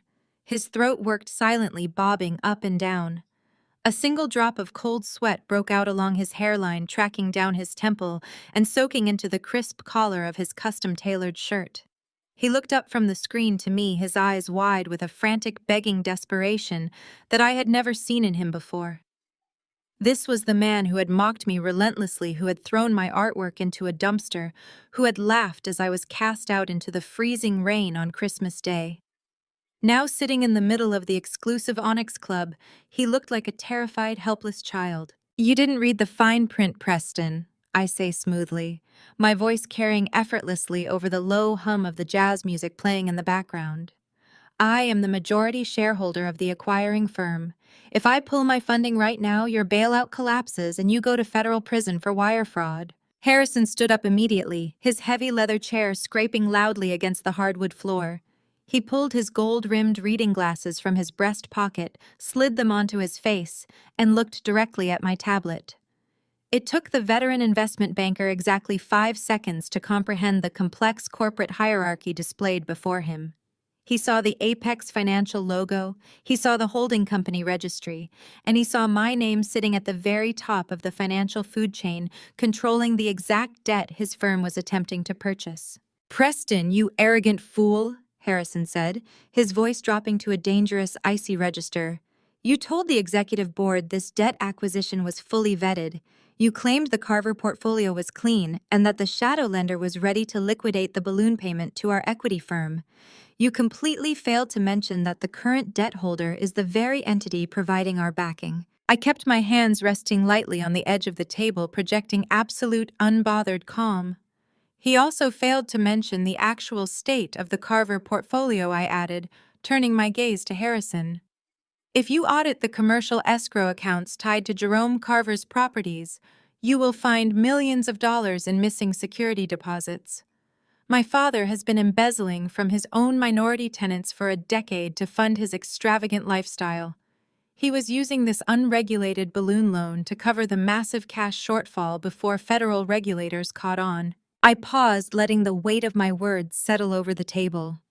If your bank authorizes this bailout and executes the transfer of those fraudulent assets, your entire firm becomes legally complicit in a massive federal embezzlement scheme. I continued, my tone conversational but lethal. Preston was about to make you all accessories to grand larceny. The three other partners shot out of their chairs as if the plush leather seats had suddenly caught fire. The blood completely drained from Preston's face. He turned ghost white, his arrogant smirk melting into absolute terror in front of his elite colleagues. He was watching his entire career, his meticulously crafted reputation, and his freedom disintegrate in real time. His hands gripped the edge of the table, his knuckles turning stark white as he desperately tried to anchor himself to a reality that no longer existed. "It is a lie," Preston choked out, his voice cracking pitifully. "Harrison, listen to me. She is Jerome's estranged daughter.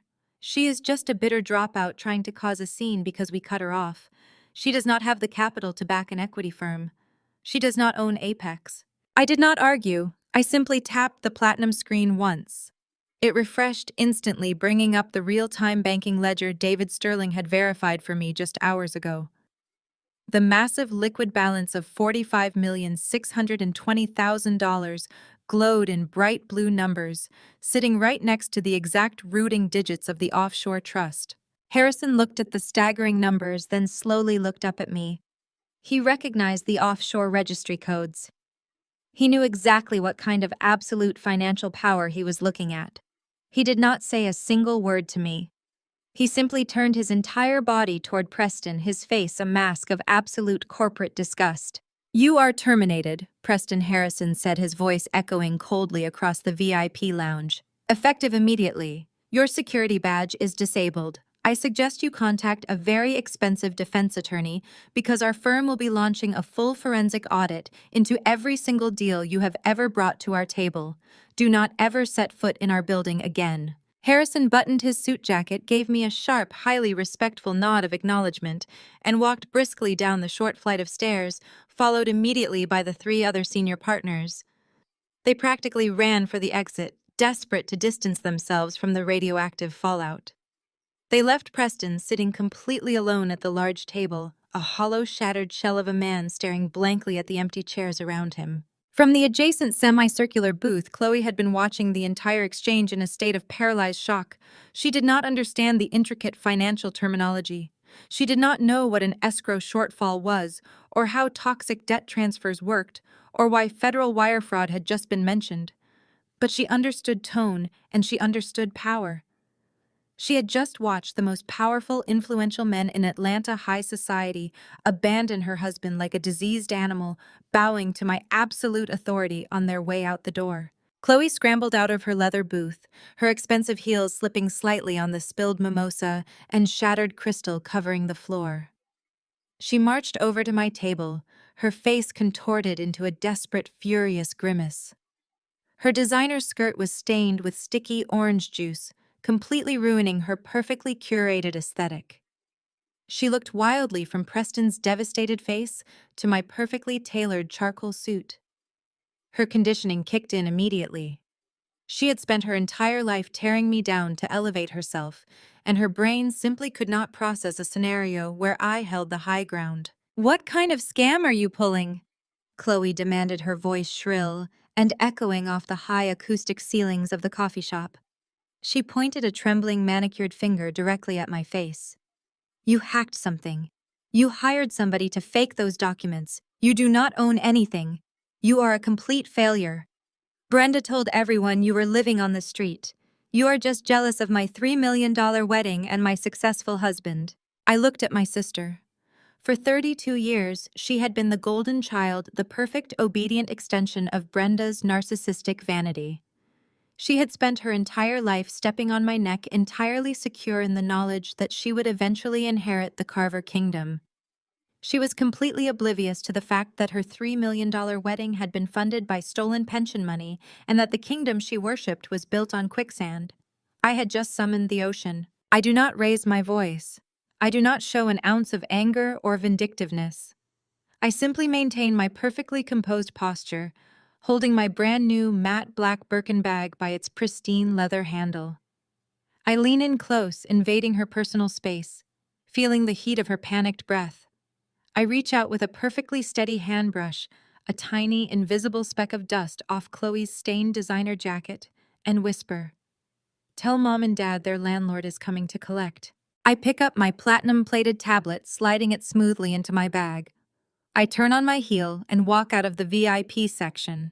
The sharp rhythmic click of my stilettos echoes across the Italian tile as I cross the main floor of the club. I do not look back, leaving them in a panicked, breathless frenzy. The fallout from the Onyx Club was instantaneous and utterly devastating. By the time I stepped into the waiting black car outside the coffee shop, the news of Preston's highly public termination was already spreading like wildfire through Atlanta's financial district.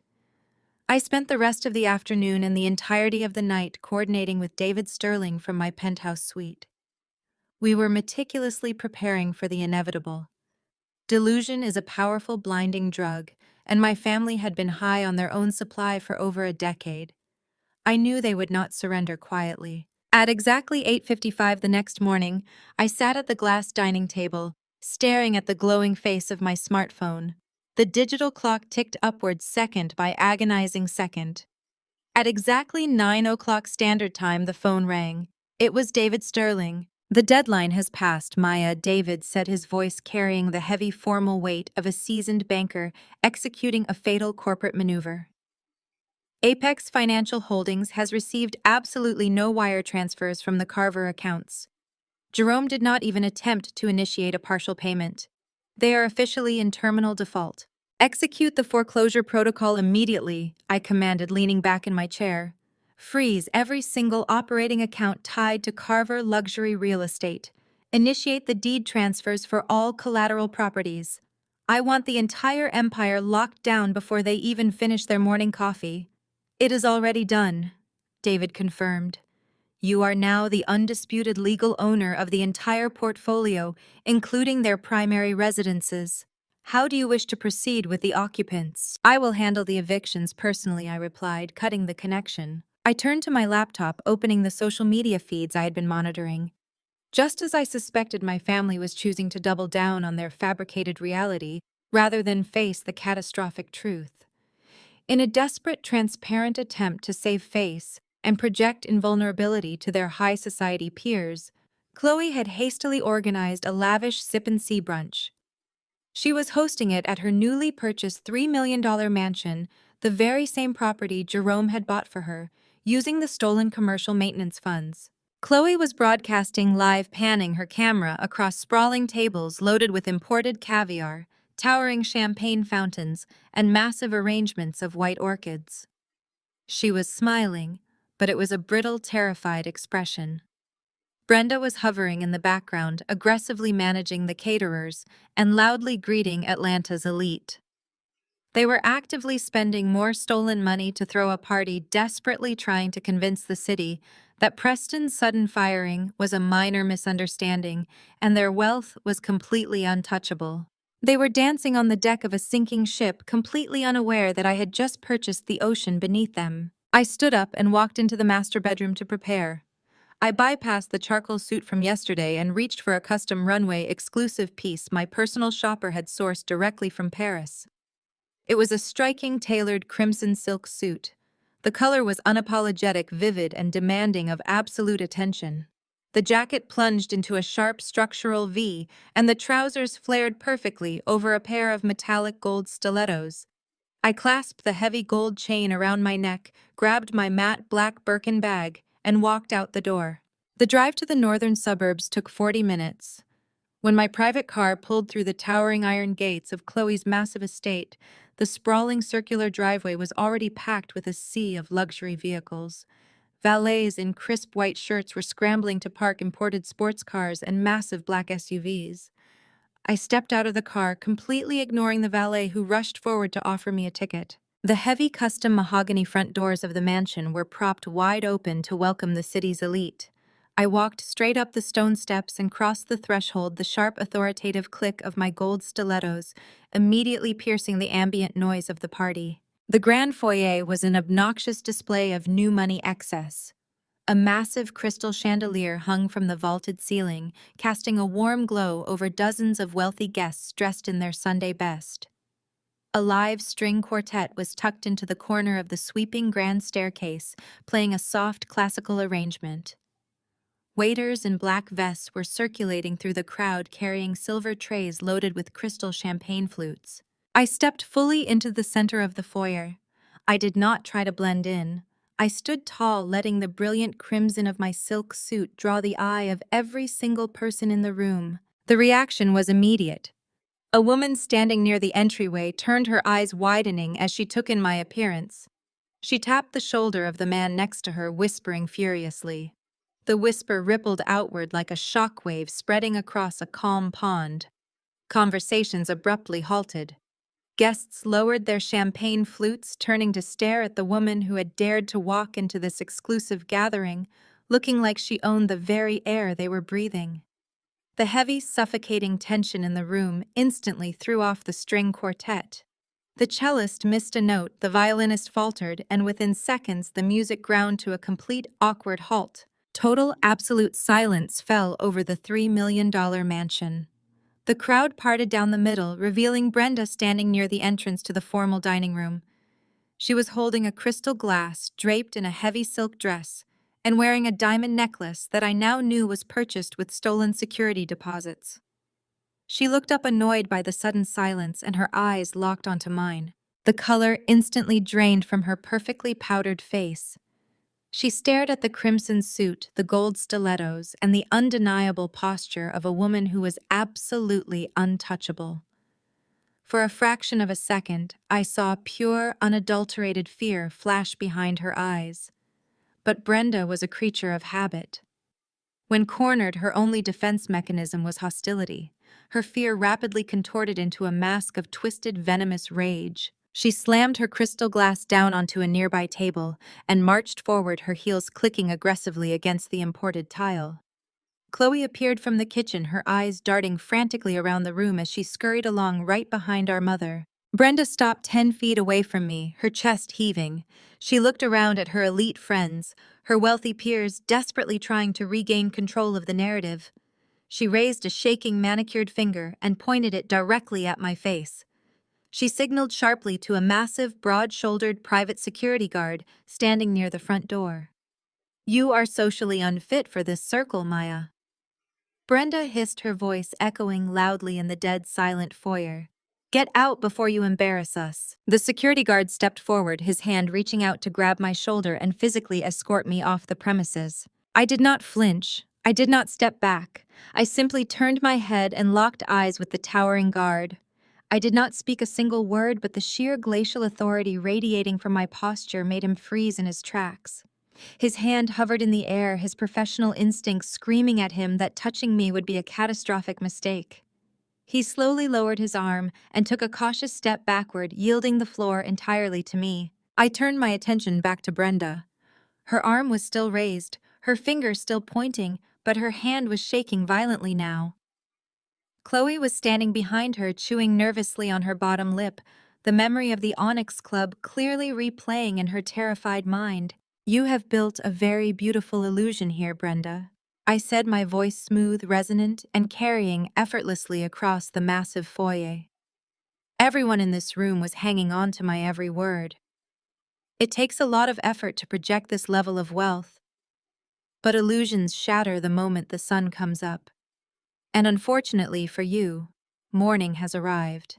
I effortlessly sidestepped the paralyzed security guard and took 2 slow, deliberate steps toward the center of the room. A nervous waiter in a crisp black vest happened to be walking past, his hands trembling as he balanced a large polished silver platter loaded with untouched caviar appetizers. I reached into my matte black Birkin bag. I bypassed the platinum tablet and wrapped my fingers around a thick, heavy stack of certified court-stamped legal papers.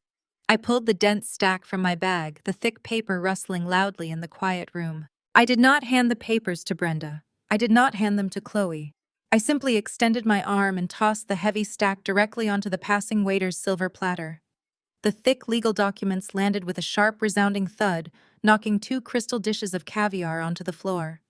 I looked at Brenda, my face a mask of absolute unbothered calm. "Those are eviction notices," I announced, ensuring every single guest in the mansion heard me clearly.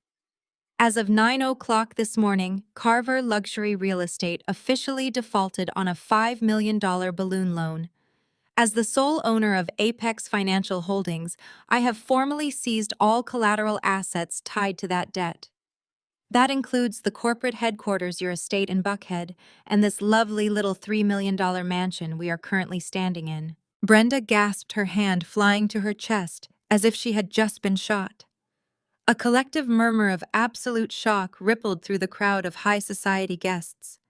People began stepping away from Brenda and Chloe, physically distancing themselves from the sudden toxic stench of financial ruin. "You do not own this property anymore, Chloe."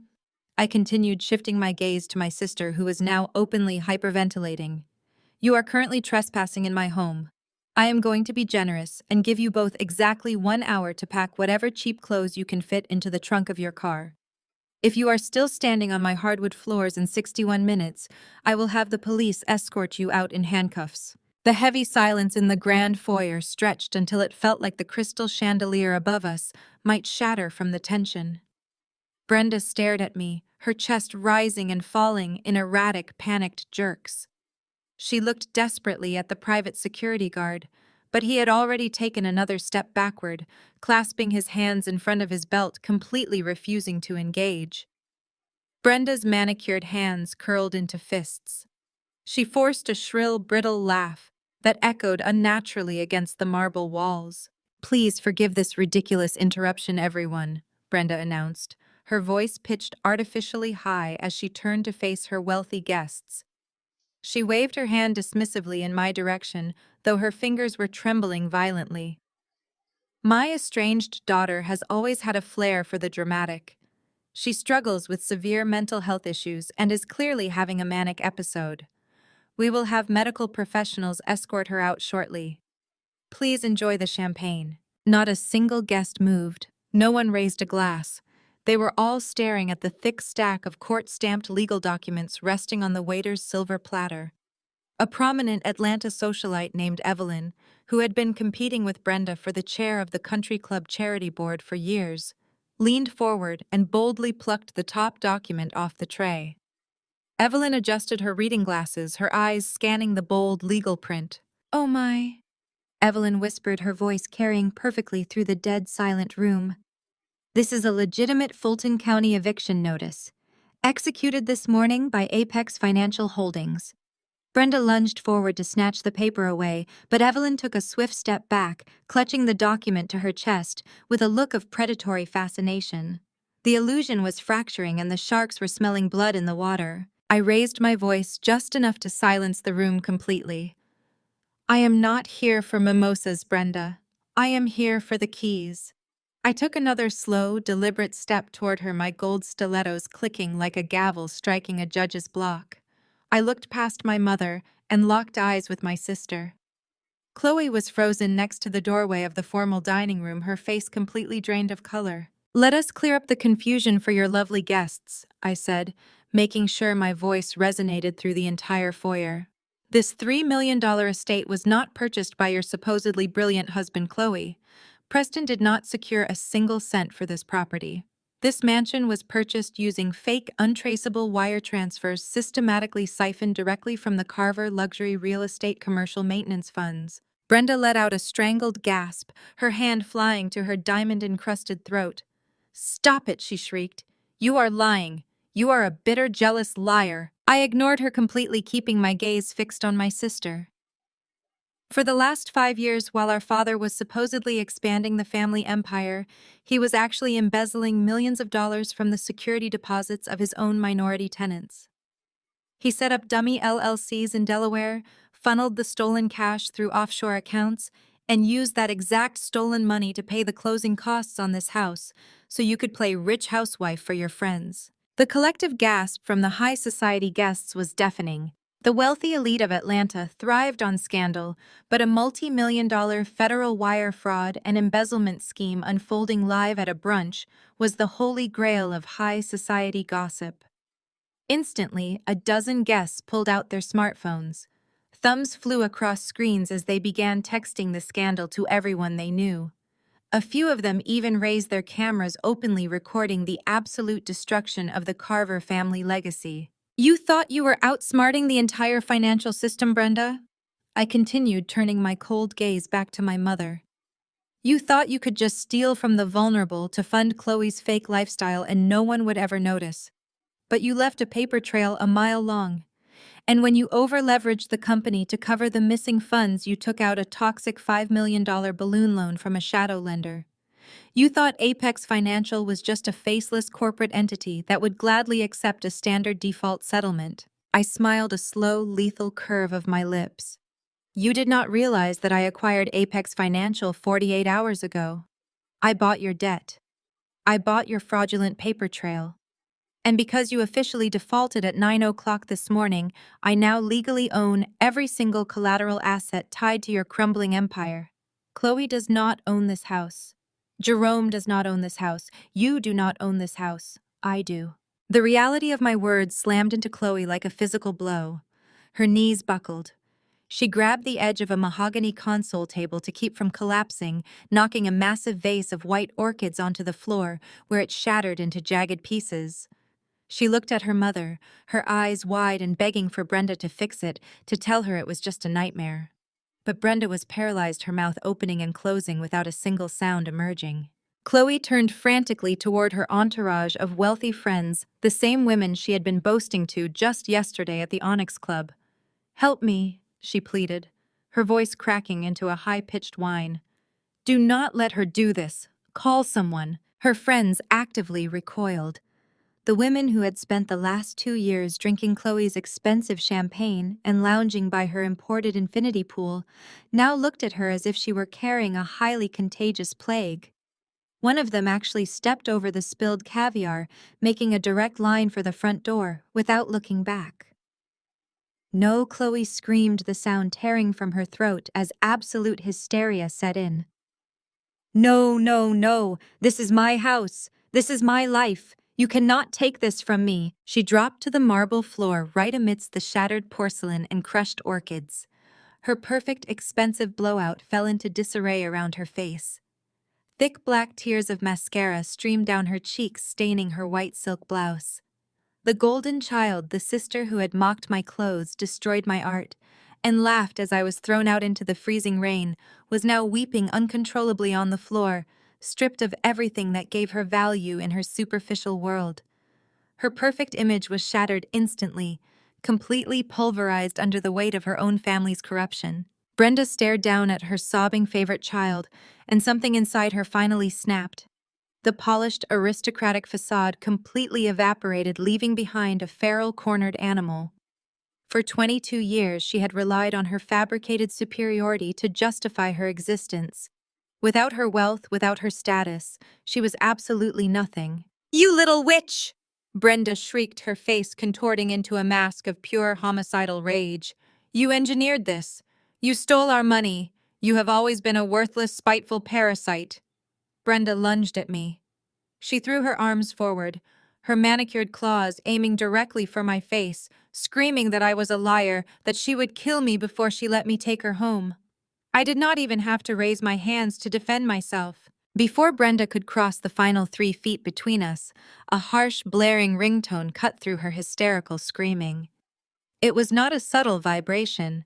It was a loud, obnoxious, customized alarm echoing from the depths of her designer handbag. Brenda froze mid-lunge.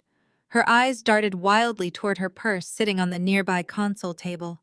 The ringtone continued loud and relentless, demanding immediate attention. Evelyn, the socialite who was still clutching the eviction notice, picked up Brenda's diamond-encrusted smartphone from the table. She looked at the caller ID, an absolutely delighted smirk spreading across her face.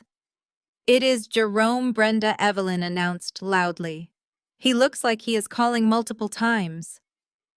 Evelyn did not hand the phone to my mother. She simply tapped the green accept button and pressed the speaker icon, holding the phone up for the entire grand foyer to hear. Brenda Jerome's voice blasted through the speaker. He was not using his usual smooth, commanding corporate tone. He was screaming. His voice was frantic, breathless, and laced with absolute, unadulterated terror. "Brenda, are you listening to me?" Jerome roared through the phone. "We are locked out. Every single corporate bank account is completely frozen. The commercial credit lines are gone. The payroll accounts are drained. I tried to log into the offshore servers and the passwords have been changed. Apex just seized the Buckhead estate. The feds are at the corporate office pulling servers right now. We have absolutely nothing left." Brenda stood perfectly still, her hands hovering in the air. The silence in the room was absolute, save for the sound of Chloe sobbing on the floor and Jerome's frantic breathing echoing through the speakerphone. I adjusted the strap of my Birkin bag on my shoulder, looking at my mother's devastated, horrified face. The guillotine had finally dropped.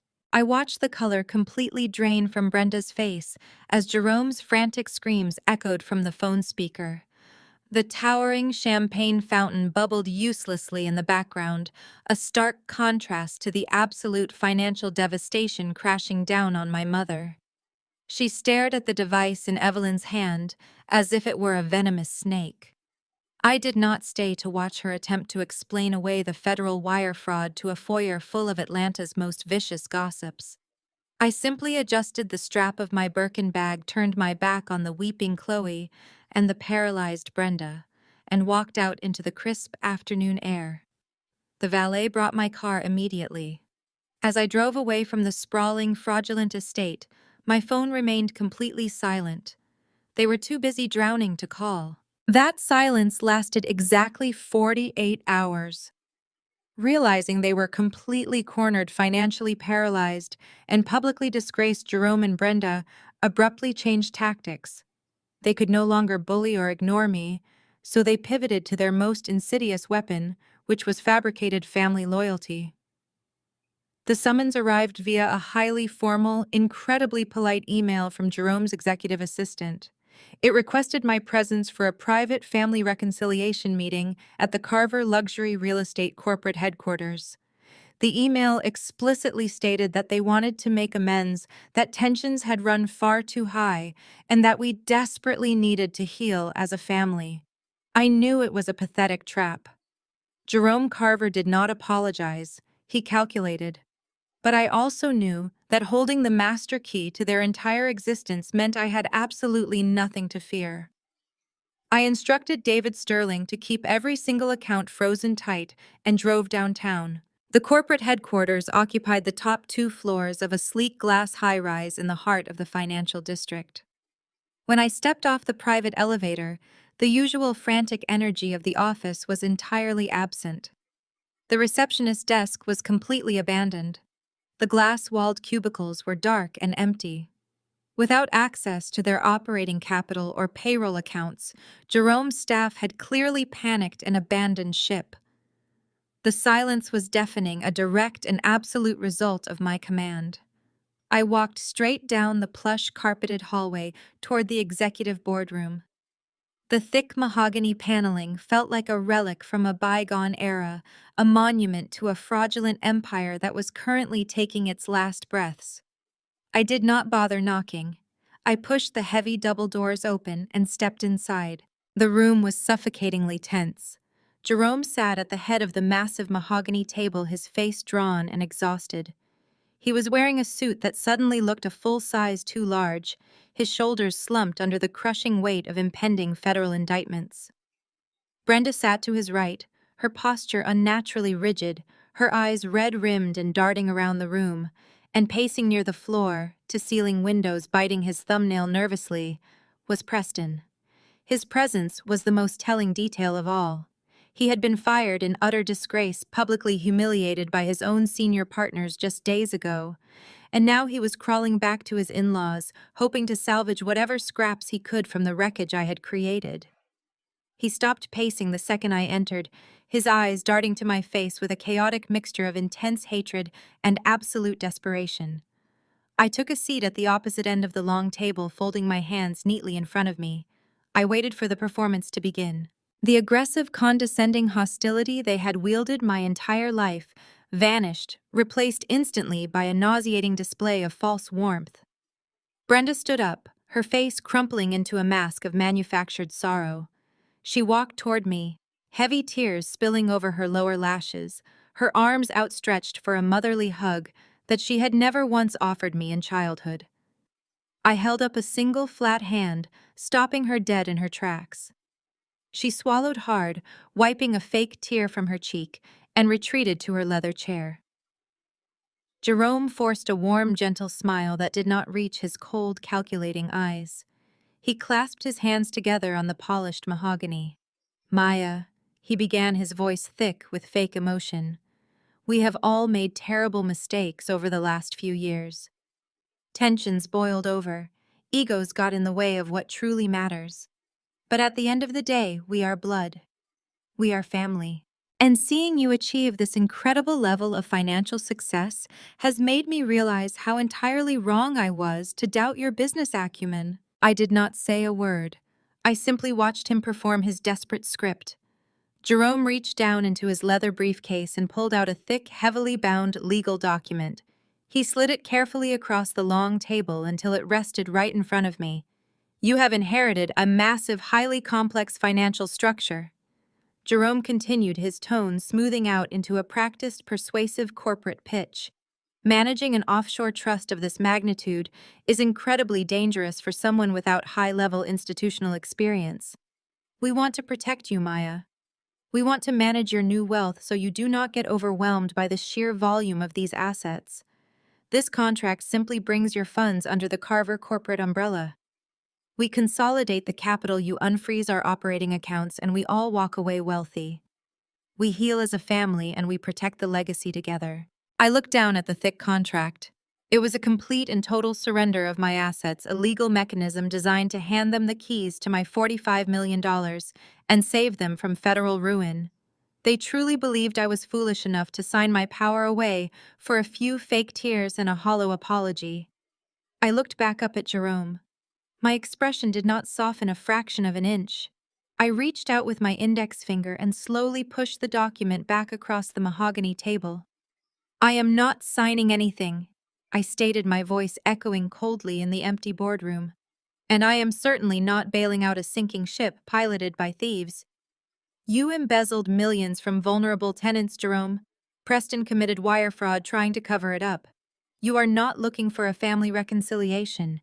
You are looking for a hostage." The second my refusal hung in the air, the fragile masks completely slipped.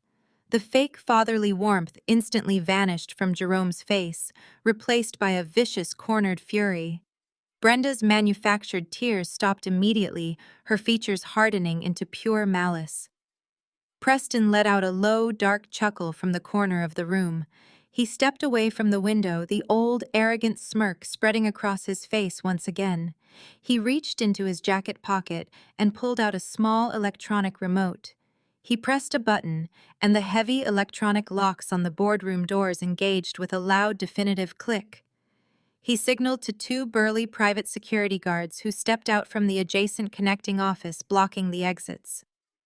Preston walked slowly to the table and pulled a single sheet of paper from his inner pocket. He slapped it down forcefully in front of me.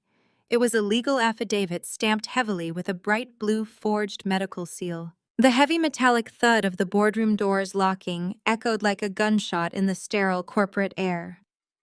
The two private security guards crossed their thick, muscular arms and planted themselves firmly in front of the exit, creating an impenetrable wall of human muscle. Preston stood at the edge of the mahogany table, his chest puffed out, breathing heavily through his nose. He slapped the single sheet of paper down directly in front of me.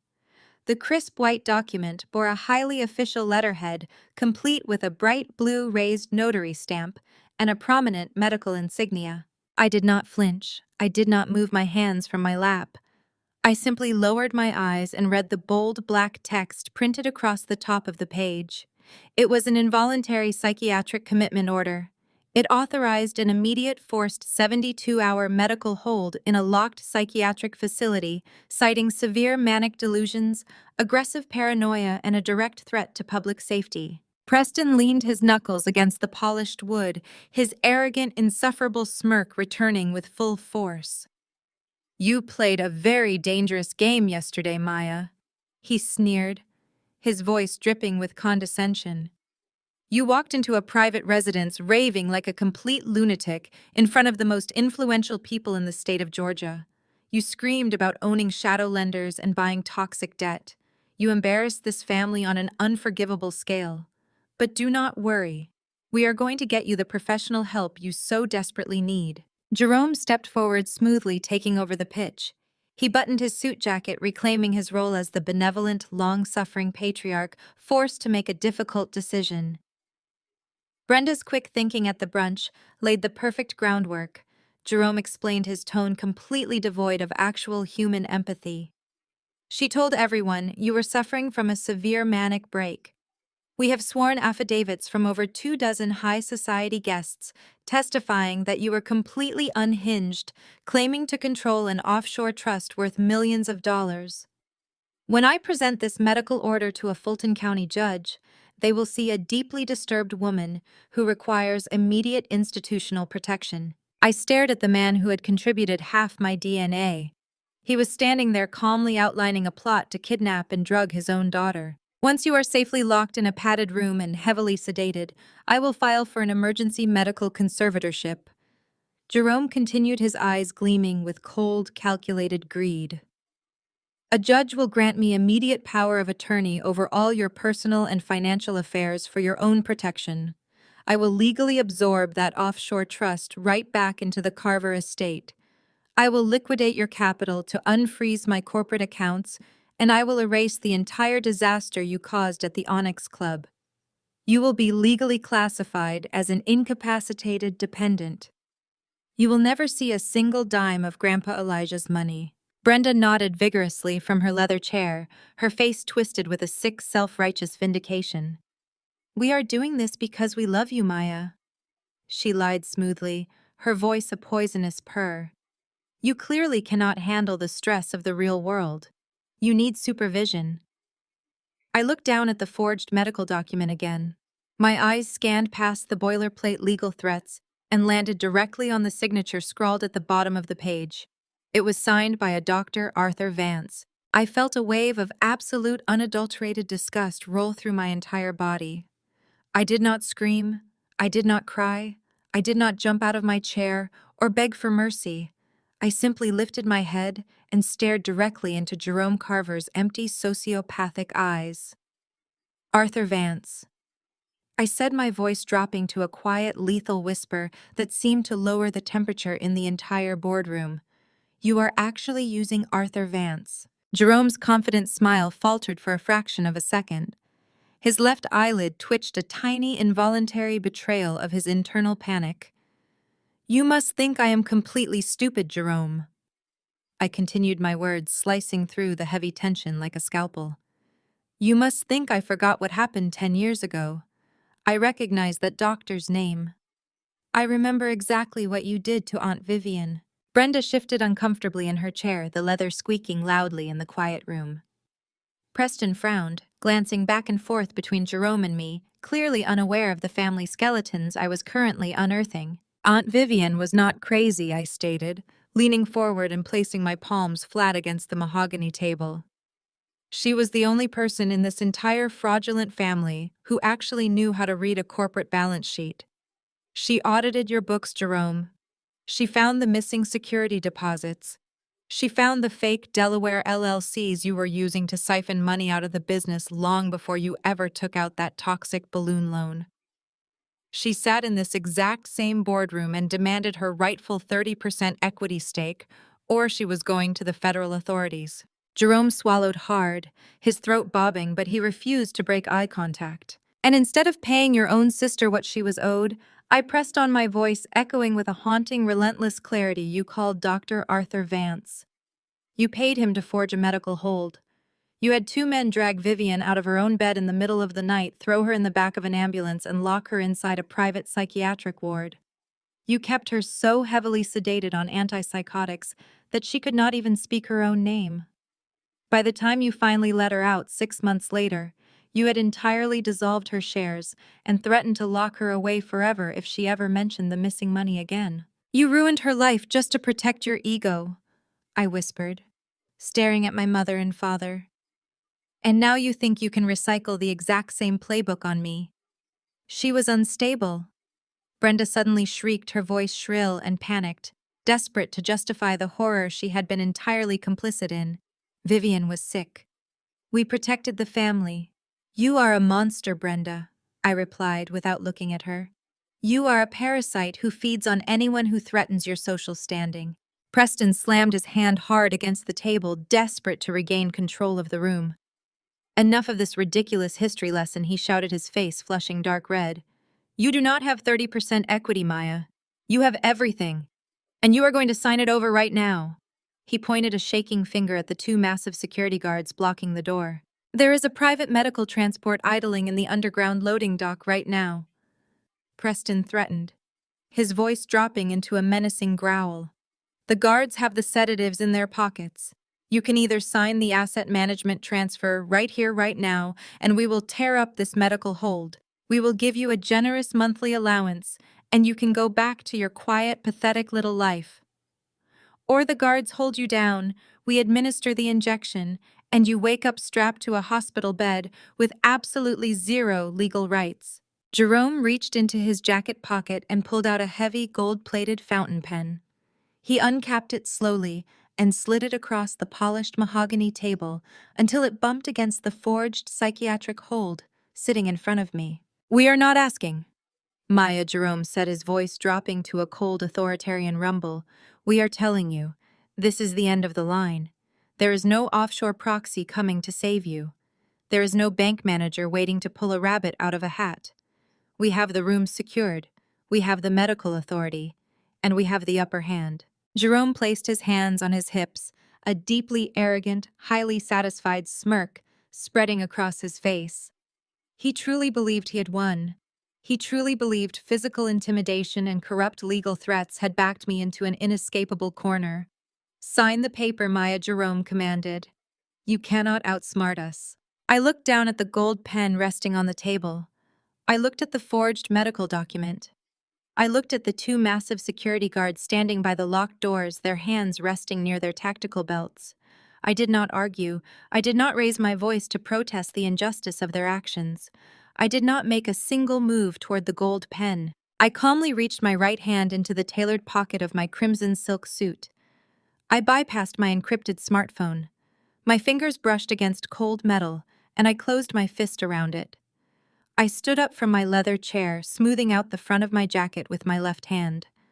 Jerome and Preston watched me closely, expecting me to break down in tears, expecting me to grab the pen and surrender my entire fortune just to escape the threat of the psychiatric ward. Instead, I walked slowly and deliberately away from the table. I moved toward the massive high-definition corporate projector system mounted seamlessly into the mahogany paneling at the front of the boardroom. I pulled my hand from my pocket, revealing a small, sleek silver flash drive. I did not look back at them. I simply reached out and plugged the silver flash drive directly into the primary USB port of the boardroom projector. The high-definition projector hummed to life, its internal cooling fan whirring softly in the dead silence of the mahogany boardroom. A harsh, bright white screen instantly illuminated the space, casting long, distorted shadows across the terrified faces of my family. I did not rush. I moved with the calm, measured grace of an executioner who had already sharpened the blade. I stepped up to the sleek silver laptop permanently docked at the head of the presentation table, navigating the cursor with a single swipe of my finger. A stark minimalist media player window popped up on the massive screen, displaying a single audio file. I did not offer an introduction. I simply reached out and tapped the spacebar. A sharp burst of static crackled through the state-of-the-art surround sound speakers embedded in the ceiling, followed immediately by the unmistakable, arrogant voice of Preston. "Are we absolutely sure Vance is going to play ball on this?" Preston's recorded voice echoed through the room, sounding perfectly clear and devastatingly real.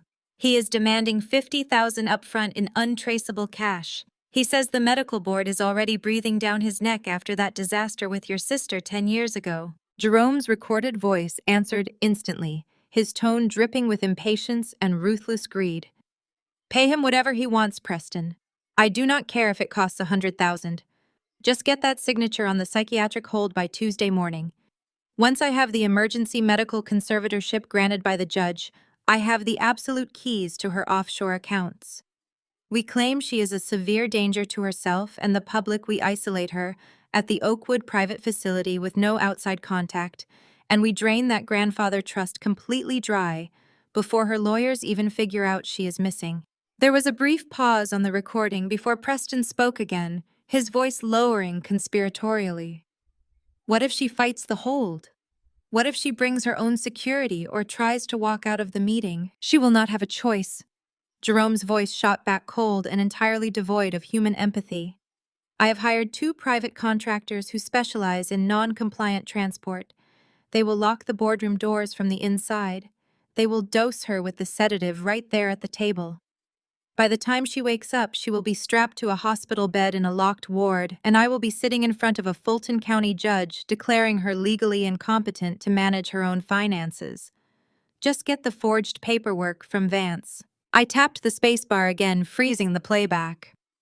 The heavy silence slammed back down into the boardroom, but the atmosphere had fundamentally altered. The air was no longer tense, it was radioactive. I turned away from the projector screen and looked at the men sitting at the table. The transformation was absolute and immediate.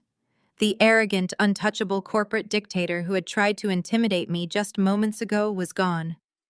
Jerome was slumped back in his heavy leather chair, his mouth slightly open, his chest barely rising as he forgot how to breathe.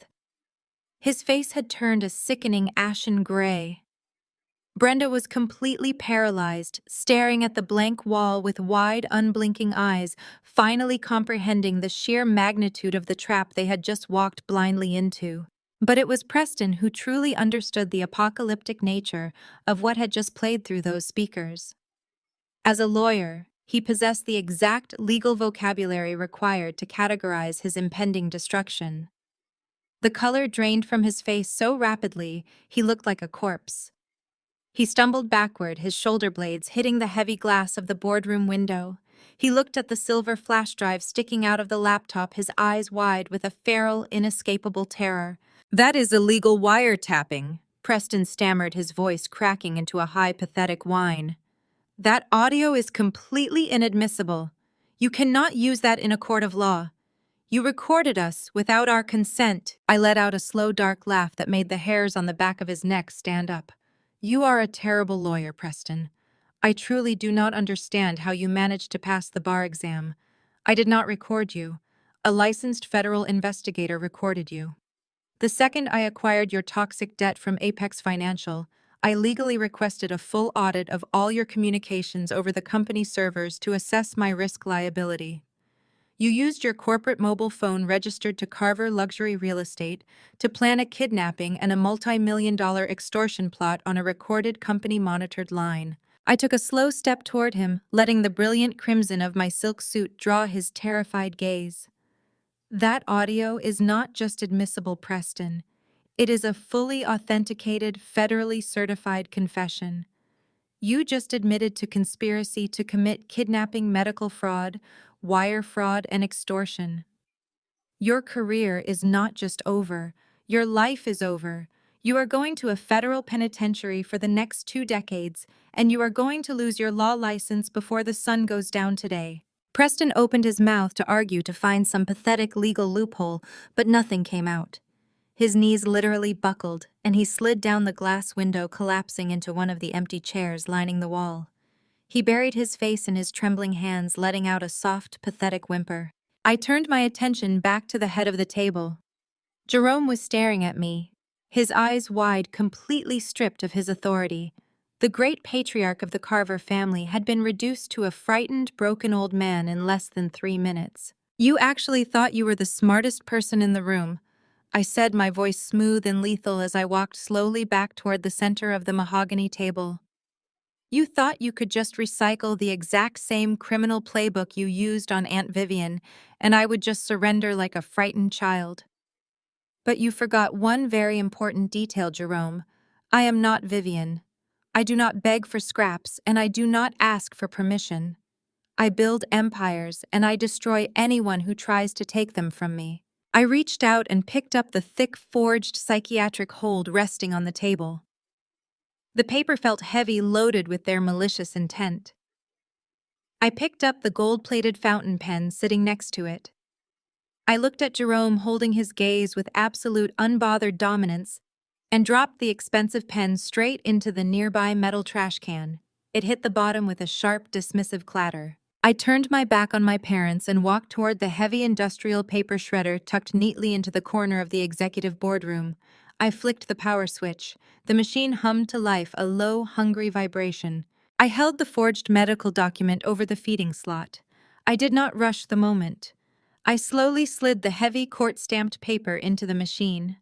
The sharp metallic whir of the steel blades engaging filled the room, grinding the fake psychiatric hold into hundreds of meaningless microscopic strips of confetti. I stood there for a moment, listening to the machine destroy their absolute last shred of hope. When the paper was completely gone, I turned the power switch off. I walked back to the table and picked up my matte black Birkin bag, slipping the straps smoothly over my shoulder. I looked at Brenda, who was openly weeping now, silent tears streaming down her perfectly powdered face, completely shattered by the realization that her luxurious life was officially over. I looked at Jerome, who was staring blankly at the shredded paper in the trash bin, completely broken. "I did not come here today to sign anything," I said, my voice ringing out with crystal clarity in the ruined boardroom. "I did not come here for a fake reconciliation, and I certainly did not come here to save you from the consequences of your own disgusting actions. I came here today to look you in the eyes and watch you realize that you have lost absolutely everything." I adjusted my jacket, ensuring the sharp crimson lapels sat perfectly flat. "I also came here to extend a formal invitation." I continued, a cold, victorious smile touching my lips. "As you know, tomorrow night is the annual New Year's Eve charity gala at the country club. It is your favorite event of the year, Brenda, the one where you love to parade your wealth and pretend you are royalty. Well, I have officially taken over the primary sponsorship of the event, and I thought it would be incredibly rude not to invite the guests of honor." Jerome looked up at me, his face twisted in utter confusion and dread. "I have forwarded the audio recording your bank records and the Delaware LLC wire transfers to the Federal Bureau of Investigation," I announced smoothly. "I have also invited a team of senior auditors from the Internal Revenue Service to attend the charity gala tomorrow night. They are highly motivated, incredibly thorough, and they are very much looking forward to meeting you both in person." I turned on my heel and walked purposefully toward the locked mahogany doors. I did not stop. I did not hesitate. I walked directly toward the two massive, broad-shouldered private security guards who were still standing shoulder to shoulder blocking the exit. They had been hired to lock me in. They had been paid to hold me down. But they had also just listened to the entire audio recording. They knew exactly who held the power in this room, and they knew exactly who was heading to federal prison. I stopped 2 feet in front of them. I did not say a word. I simply raised one eyebrow and stared directly at the guard on the left. The guard swallowed hard. He looked at me, looked past me to the broken men weeping at the table, and made his decision. He reached behind his back, unlocked the heavy electronic mechanism, and pulled the mahogany door wide open. Both guards took a synchronized step backward, lowering their heads, refusing to make eye contact as they yielded the floor entirely to me. "Dress warm," I called over my shoulder, my voice echoing down the empty corporate hallway. "Federal holding cells are notoriously drafty in January." The atmosphere inside the grand ballroom of the Atlanta Country Club was suffocatingly lavish. It was New Year's Eve, the undisputed crown jewel of the high society social calendar. Thousands of white orchids cascaded from crystal chandeliers, and towering ice sculptures flanked the caviar stations. Hundreds of Atlanta's elite mingled in custom tuxedos and runway gowns, completely oblivious to the radioactive tension radiating from the center of the room. Jerome and Brenda were working the crowd, desperately trying to project their signature brand of untouchable black excellence. But I could see the cracks from across the street as my private car pulled up to the valet. Jerome was sweating profusely, frequently wiping his brow with a silk handkerchief. He kept glancing toward the grand mahogany entrance doors, his eyes wide and terrified. Brenda was clutching her champagne flute so tightly, her knuckles were stark white, her usual shrill laugh replaced by a rigid, terrified grimace. They were waiting for the axe to fall. When I approached the velvet ropes, Brenda's head snapped toward me. She immediately grabbed the arm of the head of private security, a man my father had undoubtedly bribed to keep me out. The guard stepped directly into my path, holding up a massive hand. "I am sorry, ma'am, but Mr. Carver has explicitly instructed us that you are barred from the premises tonight. This is a private ticketed charity event, and your name has been permanently removed from the guest list." I did not break my stride. I stopped exactly 1 inch from the guard's chest, radiating absolute freezing authority. Before I could even formulate a response, the country club's elite event coordinator, a frantic woman with a headset and a clipboard, sprinted across the marble floor. She shoved the security guard aside with surprising force. "Are you completely out of your mind?" the coordinator hissed at the guard, her face flushing bright red. "Step away from her right now." She turned to me, her posture instantly morphing into an attitude of absolute fawning reverence. "Miss Carver, I am so incredibly sorry for this unacceptable mix-up. Please come right this way." Brenda marched forward, her heels clicking aggressively against the marble floor. She pointed a shaking manicured finger at the coordinator. "I am the chairwoman of the charity board," Brenda shrieked, her voice echoing loudly enough to turn heads in the main lobby. "I demand that you remove this woman immediately. She is unstable and she is not on the approved guest list." The coordinator straightened her spine, looking at my mother with a mixture of pity and intense irritation. "Brenda, you are the chairwoman of the planning committee, but you did not actually pay for this event. The Carver corporate accounts failed to clear the final vendor deposits yesterday afternoon. Every single one of your company cards was declined." Brenda gasped, her hand flying to her chest. The coordinator turned slightly, gesturing grandly toward me. "Miss Carver here is the anonymous platinum sponsor. She stepped in yesterday and personally wired the entire $1.5 million budget to cover the venue, the catering, and the entertainment. She practically owns the room tonight. You cannot bar the sole benefactor of the gala, Brenda." I stepped past the paralyzed security guard and walked fully into the blinding light of the grand ballroom. I was not wearing my usual tailored business armor. I wore a striking, floor-length, custom-designed emerald gown. The fabric was encrusted with thousands of micro-diamonds that caught the light of the chandeliers with every single step I took. It was a dress designed not just to be seen, but to command absolute obedience. The heavy diamond necklace resting against my collarbone had belonged to Aunt Vivienne. I wore it specifically so Jerome would have to stare at the ghost of his past sins all night long. The reaction from the crowd was instantaneous. The live jazz band playing in the corner seemed to fade into background noise as hundreds of pairs of eyes locked onto me. Conversations died mid-sentence. Champagne flutes hovered in the air. The elite of Atlanta parted down the center of the room like the Red Sea, creating a wide, perfectly clear path for me to walk. I moved with slow, predatory grace, my eyes fixed entirely on Jerome. He was standing near the front of the room, trapped against the edge of the main stage. He looked at my dress, looked at the diamond necklace, and visibly swallowed hard. He knew exactly what was happening. He was a rat caught in a trap of his own making, and the walls were finally closing in. Desperate to seize control of the narrative before I could open my mouth, Jerome rushed up the short flight of stairs and practically sprinted toward the podium. He grabbed the microphone with both hands. His knuckles were white. His breathing was heavy and amplified through the ballroom speakers. "Ladies and gentlemen," Jerome began, his voice shaking violently as he tried to project his usual booming, authoritative tone. "Thank you all for joining us tonight. As we ring in the new year, it is crucial that we take a moment to reflect on what truly matters in this life. Family legacy, community integrity, building a foundation of generational wealth that lifts up those around us." It was the most hypocritical, nauseating speech he could have possibly chosen. He was standing there, a man who had embezzled millions from struggling minority business owners, lecturing a room full of people about community integrity. He was a man who had tried to illegally commit his own daughter to a psychiatric ward just 24 hours ago, preaching about family legacy. The sheer audacity of his performance was almost impressive. I did not wait for him to finish his fabricated sermon. I walked directly up the center aisle. The crowd watched in stunned silence as I bypassed the VIP tables, my diamond-encrusted gown gliding flawlessly over the polished hardwood floor.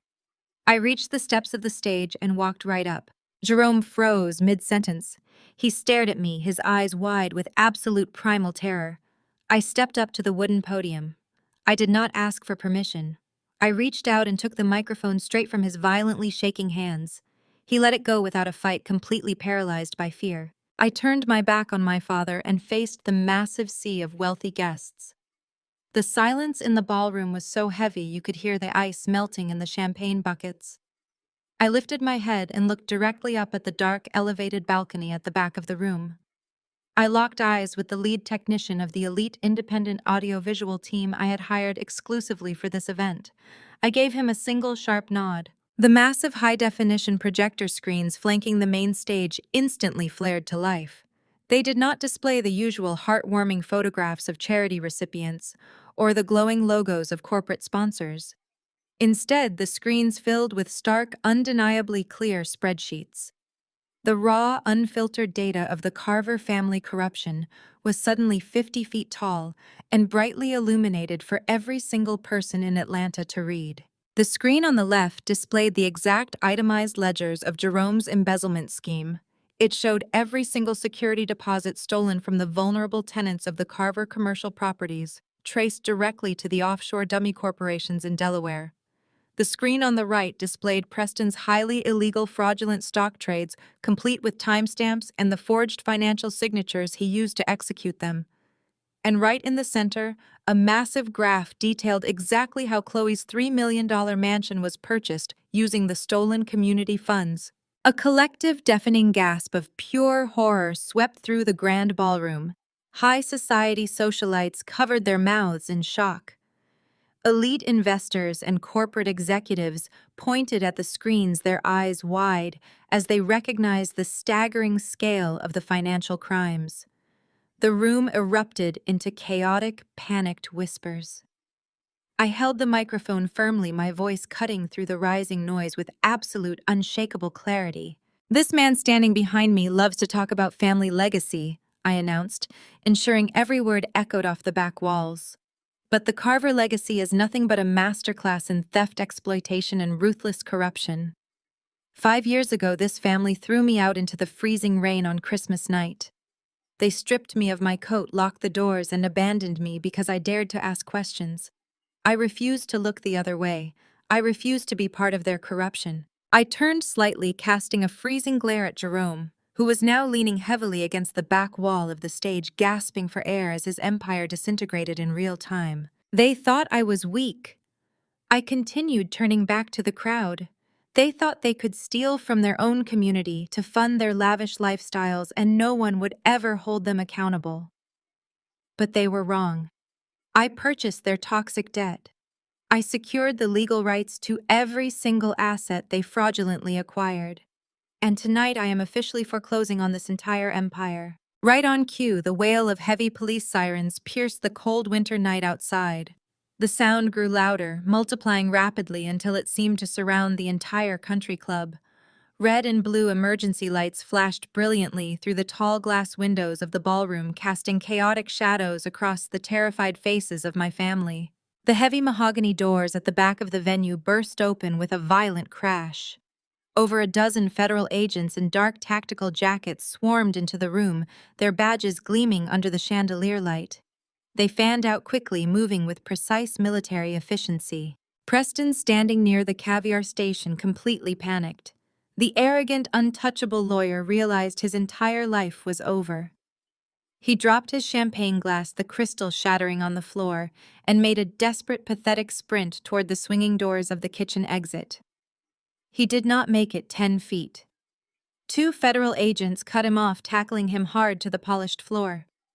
Preston screamed a high-pitched sound of absolute terror as they forced his arms behind his back and locked heavy steel handcuffs around his wrists. Jerome did not run. He was too broken. Two agents flanked him on the stage, securing his hands while reciting his federal Miranda rights. Brenda let out a piercing, hysterical shriek as an agent approached her. She tried to slap his hand away, screaming that she was the chairwoman of the board and demanding to speak to the mayor, but her frantic resistance only earned her a harsher grip as they marched her out of the ballroom in complete public disgrace. And Chloe was left standing entirely alone near the center ice sculpture. Her wealthy high society friends physically backed away from her, treating her like a toxic liability. She looked around frantically, realizing that she was completely penniless. The stolen house was gone. The bank accounts were frozen. Her husband was being hauled away in handcuffs. She collapsed onto her knees, sobbing violently into her hands, entirely abandoned by the superficial world she had worshipped. I stood on the stage, the heavy diamond necklace resting coolly against my skin. I did not smile. I did not gloat over their absolute ruin. I simply handed the microphone to a stunned waiter, walked down the stage stairs, and glided smoothly out the side exit. I left them to the feds, the auditors, and the merciless judgment of Atlanta's elite. Months later, the dust had fully settled. I systematically dismantled Carver Luxury Real Estate and legally absorbed every salvageable asset into my own holding company. I rebranded the entire portfolio. I took the superficial, overpriced luxury properties that Jerome had hoarded and converted them into affordable, high-quality commercial spaces exclusively for minority-owned startups. I created a robust, interest-free grant program funded directly by the recovered embezzlement money, lifting up the exact community my parents had tried to bleed dry. I fulfilled Grandpa Elijah's true vision. I am sitting in my pristine, quiet penthouse now. The floor-to-ceiling windows overlook the glittering, sprawling skyline of the city. The ambient noise of Atlanta feels miles away. I look down at my heavy mahogany desk. Resting perfectly in the center, catching the soft light of the desk lamp, is Grandpa Elijah's worn, scratched black metal card, the key that unlocked my entire future. I reach for a crystal flute and pour a generous measure of vintage champagne. The bubbles rise rapidly to the surface, crisp and clean. I lift the glass, holding it up to the empty, peaceful room. I take a slow, satisfying sip, letting the sweet taste of absolute victory wash over me. I smile, knowing the truth down to my very bones. I built my empire and nobody will ever take my coat again.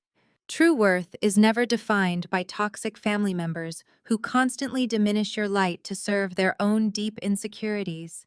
It is forged through silent resilience, fierce financial independence, and complete confidence. When you finally step out of the designated scapegoat role and build your own empire from absolutely nothing, you quickly realize that the ultimate revenge is not about their complete destruction. Instead, it is the profound peace of thriving entirely without their validation. You alone hold the powerful pen to your life story. Please share your personal journey in the comments below, and always remember to subscribe today